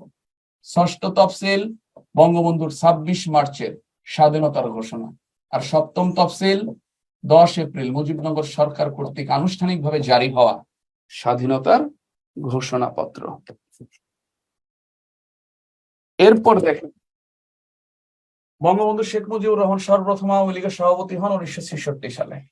মনে রাখবেন আওয়ামী লীগের প্রতিষ্ঠাকালীন সভাপতি ছিলেন মাওলানা আব্দুল হামিদ খান ভাসানী। বঙ্গবন্ধু শেখ মুজিবুর রহমান আওয়ামী লীগের 4 বার সভাপতি হয়। কয়বার? 4 বার। 1966 সালে সভাপতি হয়, 1968 সালে সভাপতি হয়, 1970 সালে সভাপতি হয়, আর 1972 সালে সভাপতি হয়। তাহলে বঙ্গবন্ধু শেখ মুজিবুর রহমান আওয়ামী লীগের সভাপতি হয় মোট কয়বার? 4 বার। প্রথম কত সালে হয়? 1966 সালে হয়। তবে আওয়ামী লীগের সবচেয়ে বেশিবার সভাপতি হয় বর্তমান প্রধানমন্ত্রী শেখ হাসিনা। উনি হয় 9 বার, সরি এখন 10 বার, আগে 9 বার ছিল, এই যে কয়েকদিন আগে আবার হয়ে গেল 10 বার। মনে রাখবেন মাননীয় প্রধানমন্ত্রী শেখ হাসিনা 1981 সাল থেকে বর্তমান পর্যন্ত এই আওয়ামী লীগের সভাপতি। তাহলে আওয়ামী লীগের সবচেয়ে বেশিবার সভাপতি হয় মাননীয় প্রধানমন্ত্রী শেখ হাসিনা। কয়বার? 10 বার। কত সাল থেকে আছেন উনি ওই পদে? 1981 সাল। আর ওনার পিতা বঙ্গবন্ধু শেখ মুজিবুর রহমান আওয়ামী লীগের সভাপতি হয় 4 বার, 66, 68, 70, 72। প্রথম হয় কত সাল? 1966 সালের 1 মার্চ। ক্লিয়ার? এরপর 1972 সালে 8 জানুয়ারি বঙ্গবন্ধু পাকিস্তান জেল থেকে মুক্তি পেয়ে সর্বপ্রথম কোন দেশে গিয়েছিলেন? উনি 1972 সালে 8 জানুয়ারি পাকিস্তানের কারাগার থেকে মুক্তি পাইলেন। মনে রাখবেন বঙ্গবন্ধুকে পাকিস্তানের করাচির মিয়ানওয়ালি কারাগারে আটকে রাখা হয়। অন্য কারাগারেও ছিল, তবে এই কারাগারে সবচেয়ে বেশি দিন ছিল। পাকিস্তানের মিয়ানওয়ালি কারাগারে ওনাকে রাখা হয় মুক্তিযুদ্ধকালীন। এরপর উনি ওই জেলখানা থেকে, কারাগার থেকে মুক্তি পাবে 8 জানুয়ারি। উনি 8 জানুয়ারি সরাসরি বাংলাদেশে না এসে উনি যাবে যুক্তরাজ্যে। যুক্তরাজ্যে গিয়ে যুক্তরাজ্যের প্রধানমন্ত্রীর সাথে ওনার দেখা হবে। এরপর যুক্তরাজ্য থেকে উনি আসবে ভারতে, এরপরে আসবে 10 জানুয়ারি বাংলাদেশে। তাহলে বঙ্গবন্ধু মুক্তির পর বাংলাদেশে আসার আগে কয়টা দেশ ভ্রমণ করেন? 2টা। প্রথমে ওইখান থেকে যাবে যুক্তরাজ্য, যুক্তরাজ্য থেকে আসবে ভারত, ভারত থেকে আসবে 10 জানুয়ারি বাংলাদেশ, স্বদেশ প্রত্যাবর্তন দিবস যেটাকে আমরা বলি। এরপর হ্যাঁ, এই তো 1966 সালের 6 দফার কর্মসূচির কয়টা দফা অর্থনীতি বিষয়ক ছিল? 6টি না, মধ্যে 3টা দফা ছিল অর্থনীতি বিষয়ক। মনে রাখবেন প্রথম ও দ্বিতীয় দফা, প্রথম ও দ্বিতীয় দফা, এই 2টা দফা ছিল বঙ্গবন্ধুর 6 দফার শাসন ব্যবস্থা কিন্তু সম্পর্কিত, শাসন ব্যবস্থা সম্পর্কিত। ক্লিয়ার? এরপরে তৃতীয়, চতুর্থ, পঞ্চম, এই তিনটা দফা ছিল অর্থনীতি সম্পর্কিত, অর্থ বিষয়। আর লাস্ট ওয়ান, ষষ্ঠ দফা, এটা ছিল আঞ্চলিক নিরাপত্তা বিষয়।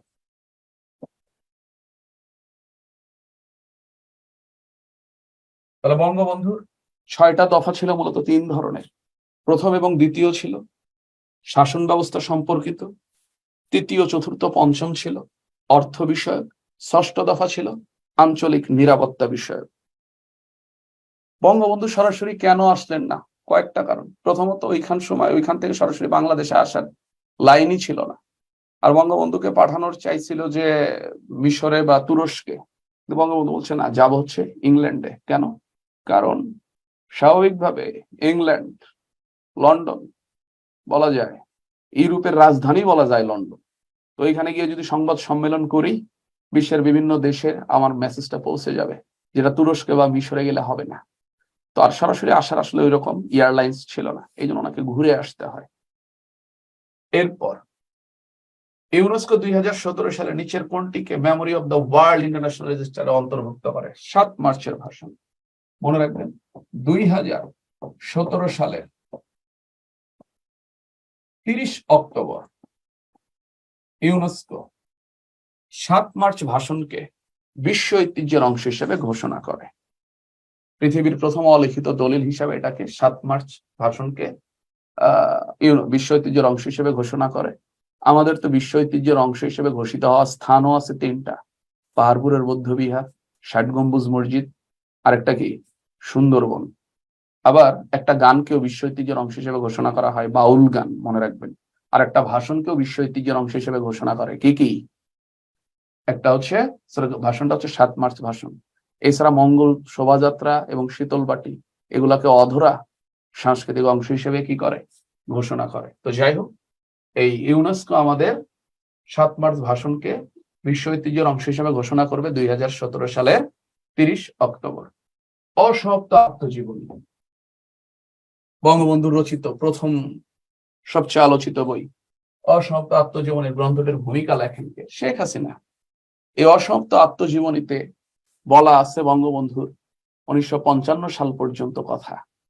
এই অসমাপ্ত আত্মজীবনীতে, মনে রাখবেন, এটা প্রকাশ হবে 2012 সালে, তাই না?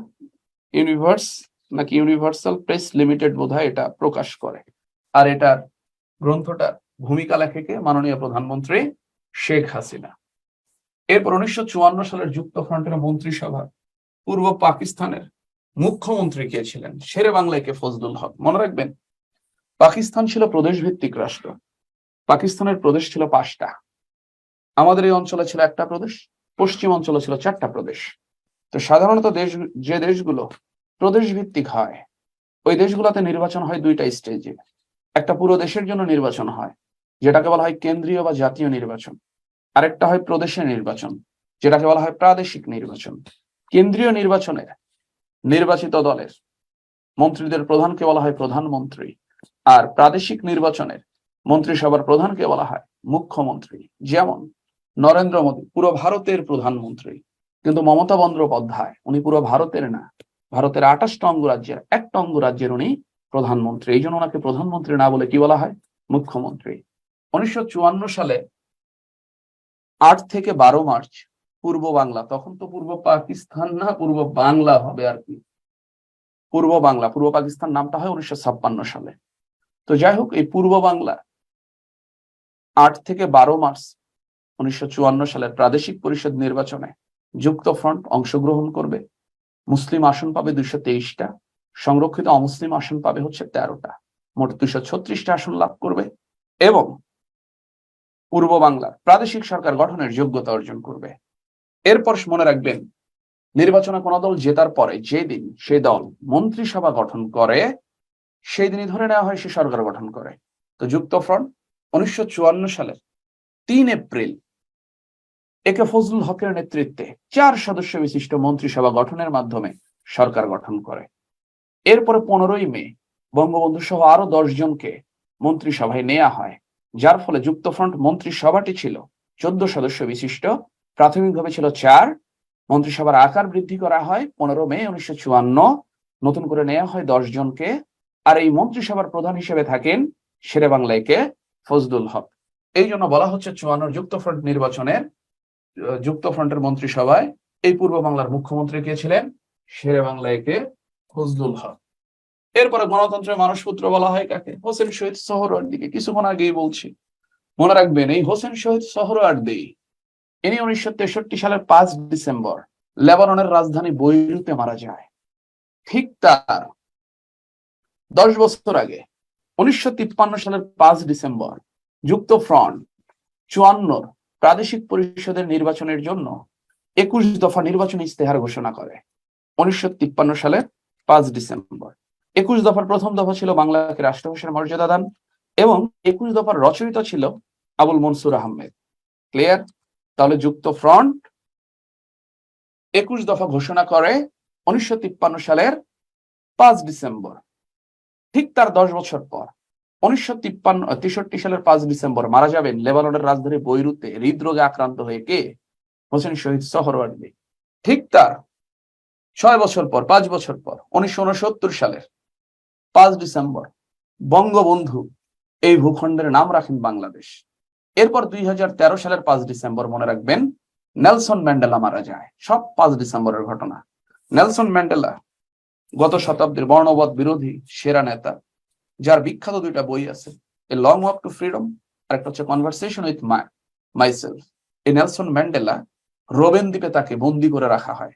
তার কয়েদি নাম্বার ছিল 46664, যেটা বর্তমানে এইডস সচেতনতার ক্যাম্পেইন নাম্বার হিসেবে ব্যবহার হয়। এই নেলসন ম্যান্ডেলা মারা যাবেন 5 ডিসেম্বর 2013 সালে। 5 ডিসেম্বর 1969 সালে বঙ্গবন্ধু এই ভূখণ্ডের নাম রাখবেন বাংলাদেশ। 5 ডিসেম্বর 1963 সালে মারা যাবে হোসেন শহীদ সোহরাওয়ার্দী। আর 5 ডিসেম্বর 1953 সালে যুক্তফ্রন্ট 54 প্রাদেশিক নির্বাচনের জন্য 21 দফা নির্বাচনী ইস্তেহার কি করবে? ঘোষণা করবে। আরে আল্লাহ, এত ভিতরে গেলে আপনারা এখন মন খারাপ করতেছেন যে একটা থেকে আরেকটাই যাচ্ছি। এই জন্য এই ক্লাসটার দরকার ছিল 2টা ভাগে নেয়া, যাতে অনেক কিছু দেওয়া যায়। এই 100টা প্রশ্ন দিয়ে আপনার আমি পুরো সাধারণ জ্ঞানের 40 থেকে 50% কি করা যেত? কভার করা যেত। একটার সাথে আরেকটা রিলেটেড ছিল। জমি থেকে ফয়েজি আন্দোলনের কেন্দ্র কোথায় ছিল? বর্তমান ফরিদপুর। ফয়েজি আন্দোলন, ফরাইজি আন্দোলন, ফরজ কাজগুলো করার যে তাগিদ দেওয়া, হাজী শরীয়তুল্লাহ ছিল এটার কর্ণধার, এটার উদ্যোক্তা। ফরাজি আন্দোলনের নেতৃত্বে কে ছিলেন? হাজী শরীয়তুল্লাহ। তার ছেলের নাম ছিল দুদু মিয়া। শরীয়তুল্লাহ মারা যাওয়ার পর তার ছেলে দুদু মিয়া এই ফরাজি আন্দোলনের নেতৃত্ব দেন, যার কেন্দ্রস্থল ছিল বর্তমান ফরিদপুরে। আর দুদু মিয়ার বিখ্যাত একটা উক্তি আছে, জমি থেকে খাজনা আদায় আল্লাহর আইনের পরিপন্থী, বিভিন্ন পরীক্ষায় আসে, এখানেও দিয়ে রাখছে। এরপরে বক্সারের যুদ্ধ কত সালে হয়? 1764 সালে হয়। মনে রাখবেন 1757 সালে পলাশী যুদ্ধের পরে বাংলার নবাব হবে এই আপনার মীর জাফর। সিরাজদৌল্লা স্বাধীন নবাব হইলেও মীর জাফর হয় পরাধীন নবাব। সে মুঘল সম্রাটের আনুগত্য স্বীকার করে, তার অধীনস্থ নবাব।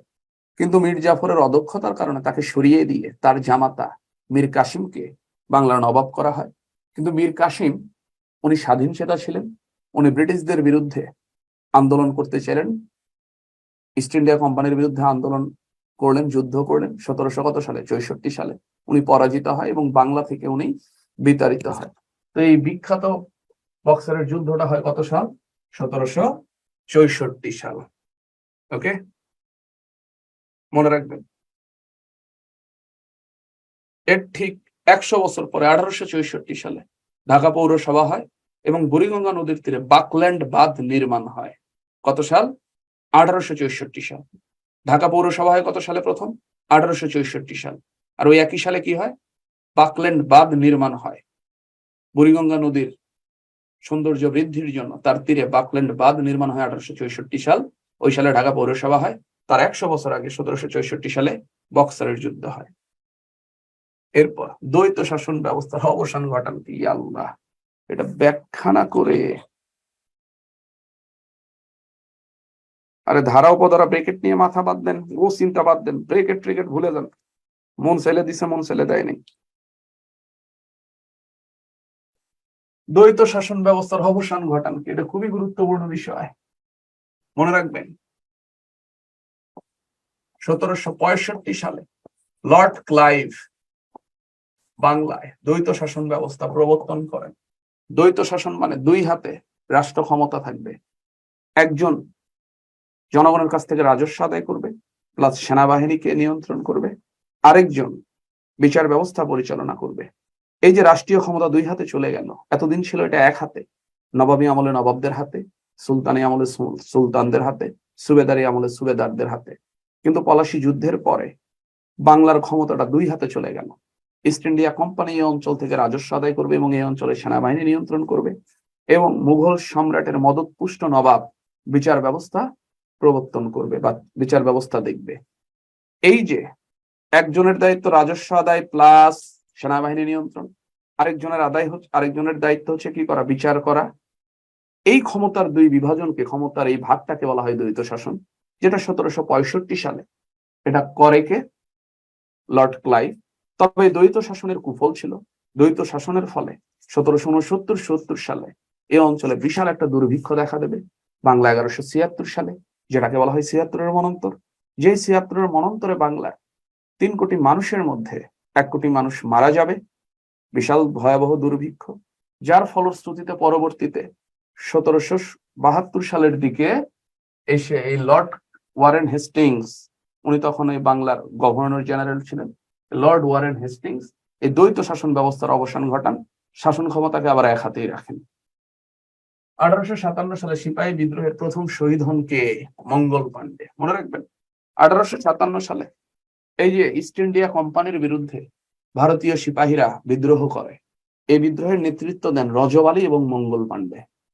এই বিদ্রোহটা ব্যর্থ হয়। বিদ্রোহটা ব্যর্থ হওয়ার পরে এই বিদ্রোহীদেরকে ফাঁসি দেয়া হয়। তার মধ্যে একজন হচ্ছেন মঙ্গল পাণ্ডে। প্রথম ফাঁসি দিয়ে হত্যা করা হয় মঙ্গল পাণ্ডেকে। এটা নিয়ে মুভি আছে, বলিউডের মুভি। মুভিটার নাম হচ্ছে মঙ্গল পাণ্ডে। আর বাংলাদেশেরও একটা স্থান আছে, বাহাদুর শাহ পার্ক, জগন্নাথ বিশ্ববিদ্যালয়ের সামনে, পুরান ঢাকায়। এই বাহাদুর শাহ পার্কে বিদ্রোহী সিপাহীদেরকে এই পার্কের গাছগুলোর ডালের সাথে ঝুলিয়ে ফাঁসি দিয়ে হত্যা করা হয়। এই জন্য পরীক্ষায় আসে বাংলাদেশের কোন স্থানটি সিপাহী বিদ্রোহের সাথে স্মৃতি বিজড়িত? বাহাদুর শাহ পার্ক। আর সিপাহী বিদ্রোহে প্রথম শহীদ হইল কে? মঙ্গল পাণ্ডে, যিনি ছিলেন সিপাহী বিদ্রোহের কর্ণধার। সিপাহী বিদ্রোহ সূচনা হয় কার কার নেতৃত্বে? মঙ্গল পাণ্ডে এবং রজব আলীর নেতৃত্বে। এরপর বঙ্গভঙ্গের ফলে পূর্ব বাংলা ও আসাম প্রদেশের লেফটেন্যান্ট গভর্নর নিযুক্ত হন কে? Bampfylde fuller. মনে রাখবেন, শাসন কার্যের সুবিধার্থে 1905 সালে শাসন কাজের সুবিধার্থে 1905 সালে কি হয়? বঙ্গভঙ্গ হয়। শাসন কাজের সুবিধার্থে 1905 সালে বঙ্গভঙ্গ হয়। বঙ্গভঙ্গের ফলে দুইটা প্রদেশ সৃষ্টি হয়, একটা হচ্ছে পূর্ববঙ্গ এবং আসাম, এটা নিয়ে একটা প্রদেশ হয়, পূর্ববঙ্গ আসাম প্রদেশ। আরেকটা হয় পশ্চিমবঙ্গ, বিহার, উড়িষ্যা, ওটা আরেকটা প্রদেশ। তো দুইটা প্রদেশে দুইজন লেফটেন্যান্ট গভর্নরকে কি দেয়া হয়?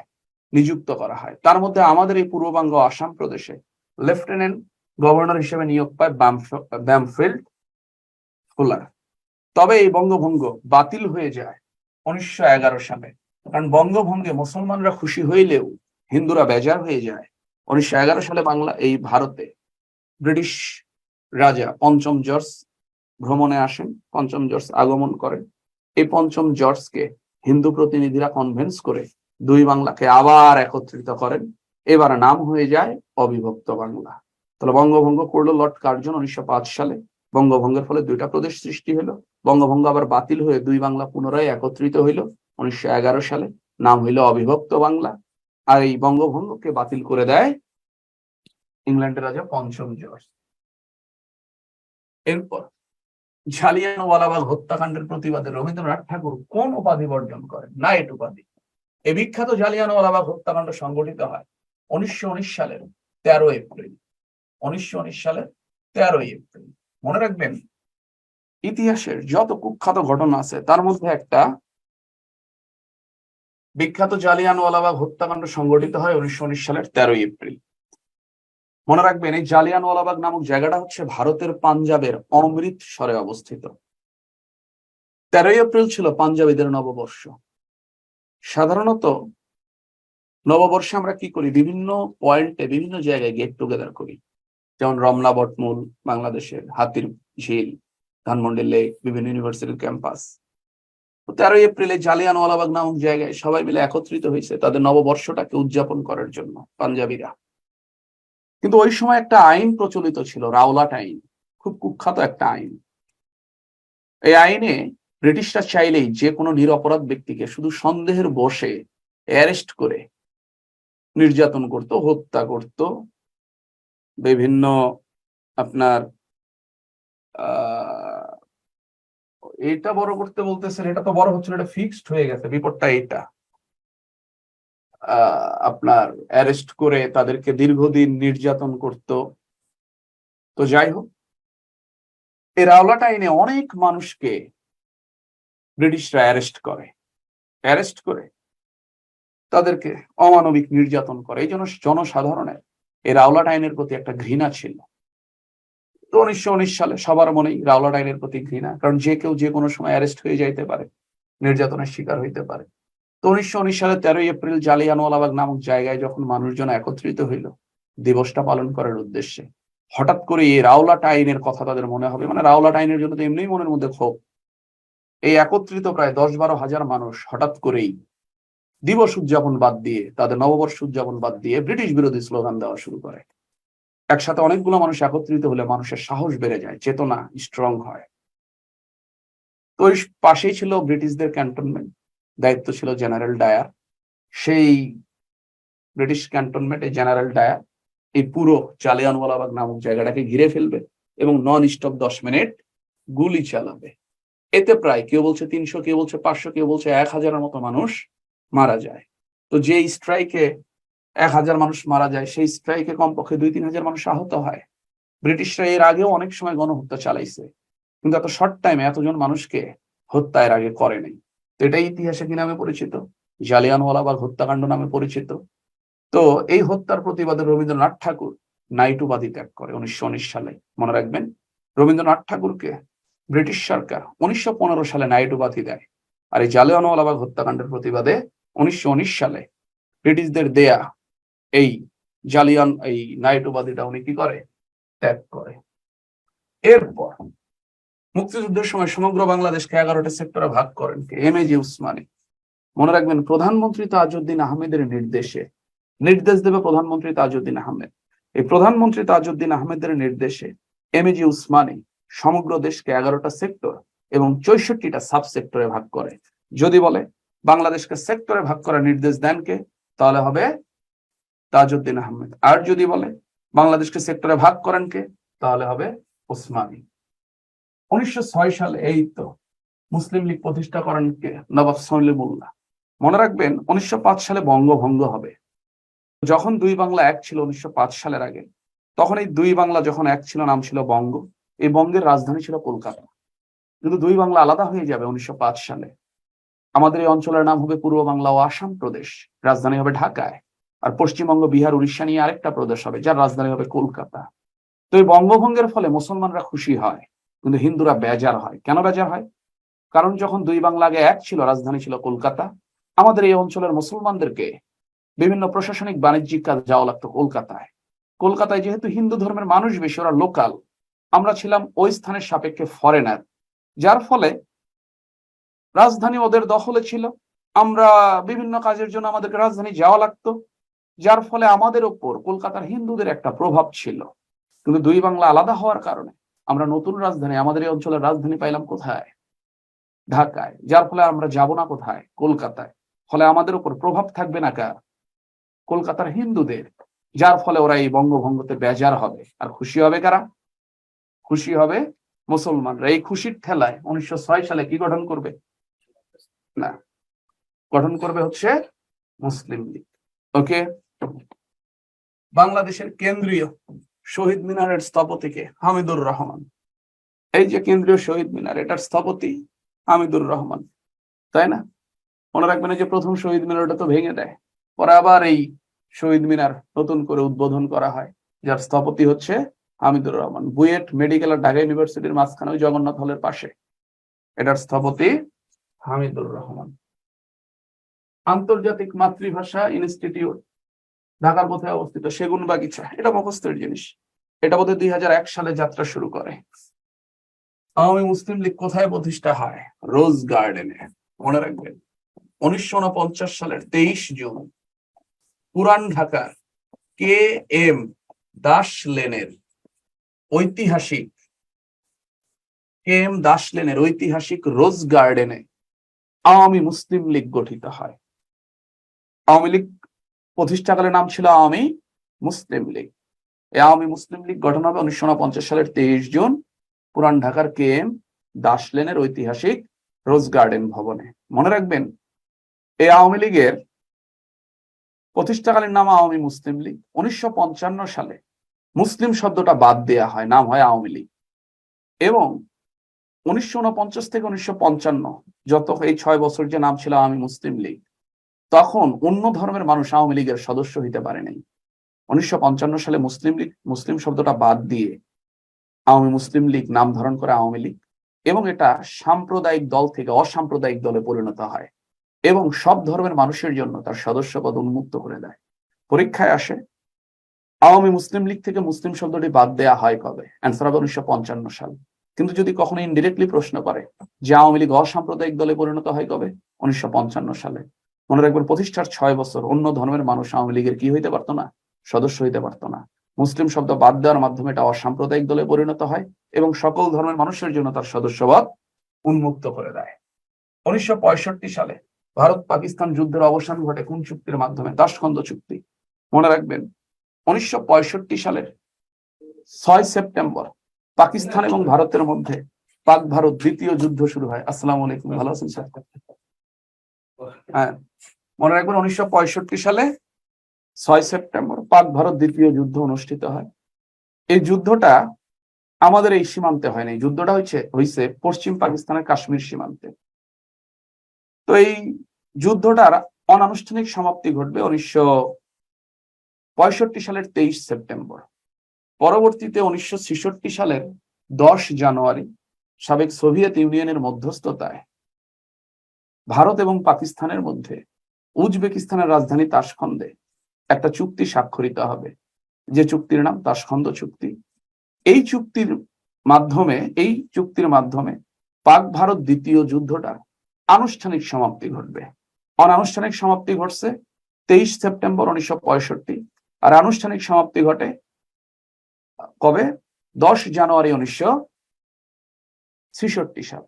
এই চুক্তিটার নাম কি? তাশখন্দ চুক্তি। কেন? কারণ এই চুক্তিটা স্বাক্ষরিত হয় উজবেকিস্তানের রাজধানী তাশখন্দে। সাধারণত চুক্তিগুলো যে স্থানে স্বাক্ষরিত হয় ওই স্থানের নাম অনুযায়ী চুক্তিগুলো পরবর্তীতে পরিচিতি পায়। তো তাশখন্দ চুক্তি, এটা স্বাক্ষর হইল ভারত এবং পাকিস্তানের মধ্যে। এই চুক্তিতে ভারতের পক্ষে স্বাক্ষর করবে তৎকালীন ভারতের প্রধানমন্ত্রী লাল বাহাদুর শাস্ত্রী এবং পাকিস্তানের পক্ষে স্বাক্ষর করবে তৎকালীন পাকিস্তানের প্রেসিডেন্ট আইয়ুব খান। তো যাই হোক, এটা 44তম বিসিএস এর প্রশ্ন ছিল। 44তম বিসিএস এর প্রশ্ন ছিল তাশখন্দ চুক্তি কার কার মধ্যে স্বাক্ষরিত হয়? তাশখন্দ চুক্তি স্বাক্ষরিত হয় ভারত এবং পাকিস্তানের মধ্যে। এই চুক্তির মাধ্যমে কোন যুদ্ধের আনুষ্ঠানিক সমাপ্তি ঘটে? পাক ভারত দ্বিতীয় যুদ্ধের আনুষ্ঠানিক সমাপ্তি ঘটে। মনে রাখবেন পাকিস্তান এবং ভারতের মধ্যে এ পর্যন্ত স্বীকৃত যুদ্ধ হয় 4টা। প্রথম পাক ভারত যুদ্ধ হয় 1947-48 সালে, দ্বিতীয় পাক ভারত যুদ্ধ হয় 1965 সালে, তৃতীয় পাক ভারত যুদ্ধ হয় 1971 সালে এবং চতুর্থ পাক ভারত যুদ্ধ হয় 1999 সালে, যেটা কার্গিল যুদ্ধ নামেও পরিচিত। তো যাই হোক, আজকে 80টা প্রশ্নই পারলাম স্যার। সময়ের একটু ঝামেলা, কারণ হচ্ছে 3টায় আমার ক্লাস, আমার লাঞ্চ করে আবার 3টায় ক্লাসে ঢুকতে হবে। যতটুকু পারছি দিয়ে গেছি, হয়তো সময় থাকলে আরো করতাম। তো যাই হোক, ইনশাল্লাহ এই পর্যন্তই থাকুক। বাকি প্রশ্ন ব্যাখ্যা করলে সবই করা যায়, তো আমি আর ব্যাখ্যা করতেছি না। মোটামুটি সময়ের একটা বিষয় থাকে, যদিও আমি সরি, কিন্তু কি করার, কিছু করার নেই। তো ভালো থাকবেন স্যার, ইনশাল্লাহ সময় পাইলে প্রয়োজন আবার বাকি প্রশ্নগুলো কোনো একদিন করে দিব, উনি চিন্তা করতে হবে না। ভালো থাকেন। কারো কোনো প্রশ্ন ছিল স্যার? Thank you. কারো কোনো প্রশ্ন ছিল? কথা একটু দ্রুত বলছি, তারপরেও আমি ক্লাস শেষ করতে পারি নাই। আরো 1-2 লাইনে ব্যাখ্যা না দিয়ে আমি চাচ্ছিলাম সবগুলো জিনিসের একটু পরিপূর্ণ ব্যাখ্যা দিতে, কিন্তু পরিপূর্ণ ব্যাখ্যা দেওয়া তো আসলে এত শর্ট টাইমে সম্ভব না। তো ঠিক আছে স্যার, আসসালামু আলাইকুম, দেখা হবে স্যার, ইনশাল্লাহ। ভালো হ্যাঁ, থাকবেন স্যার। ইনশাল্লাহ ইনশাল্লাহ। এন্ড করে দেন, এন্ড করে দেবো। Waiting for all. হ্যাঁ স্যার।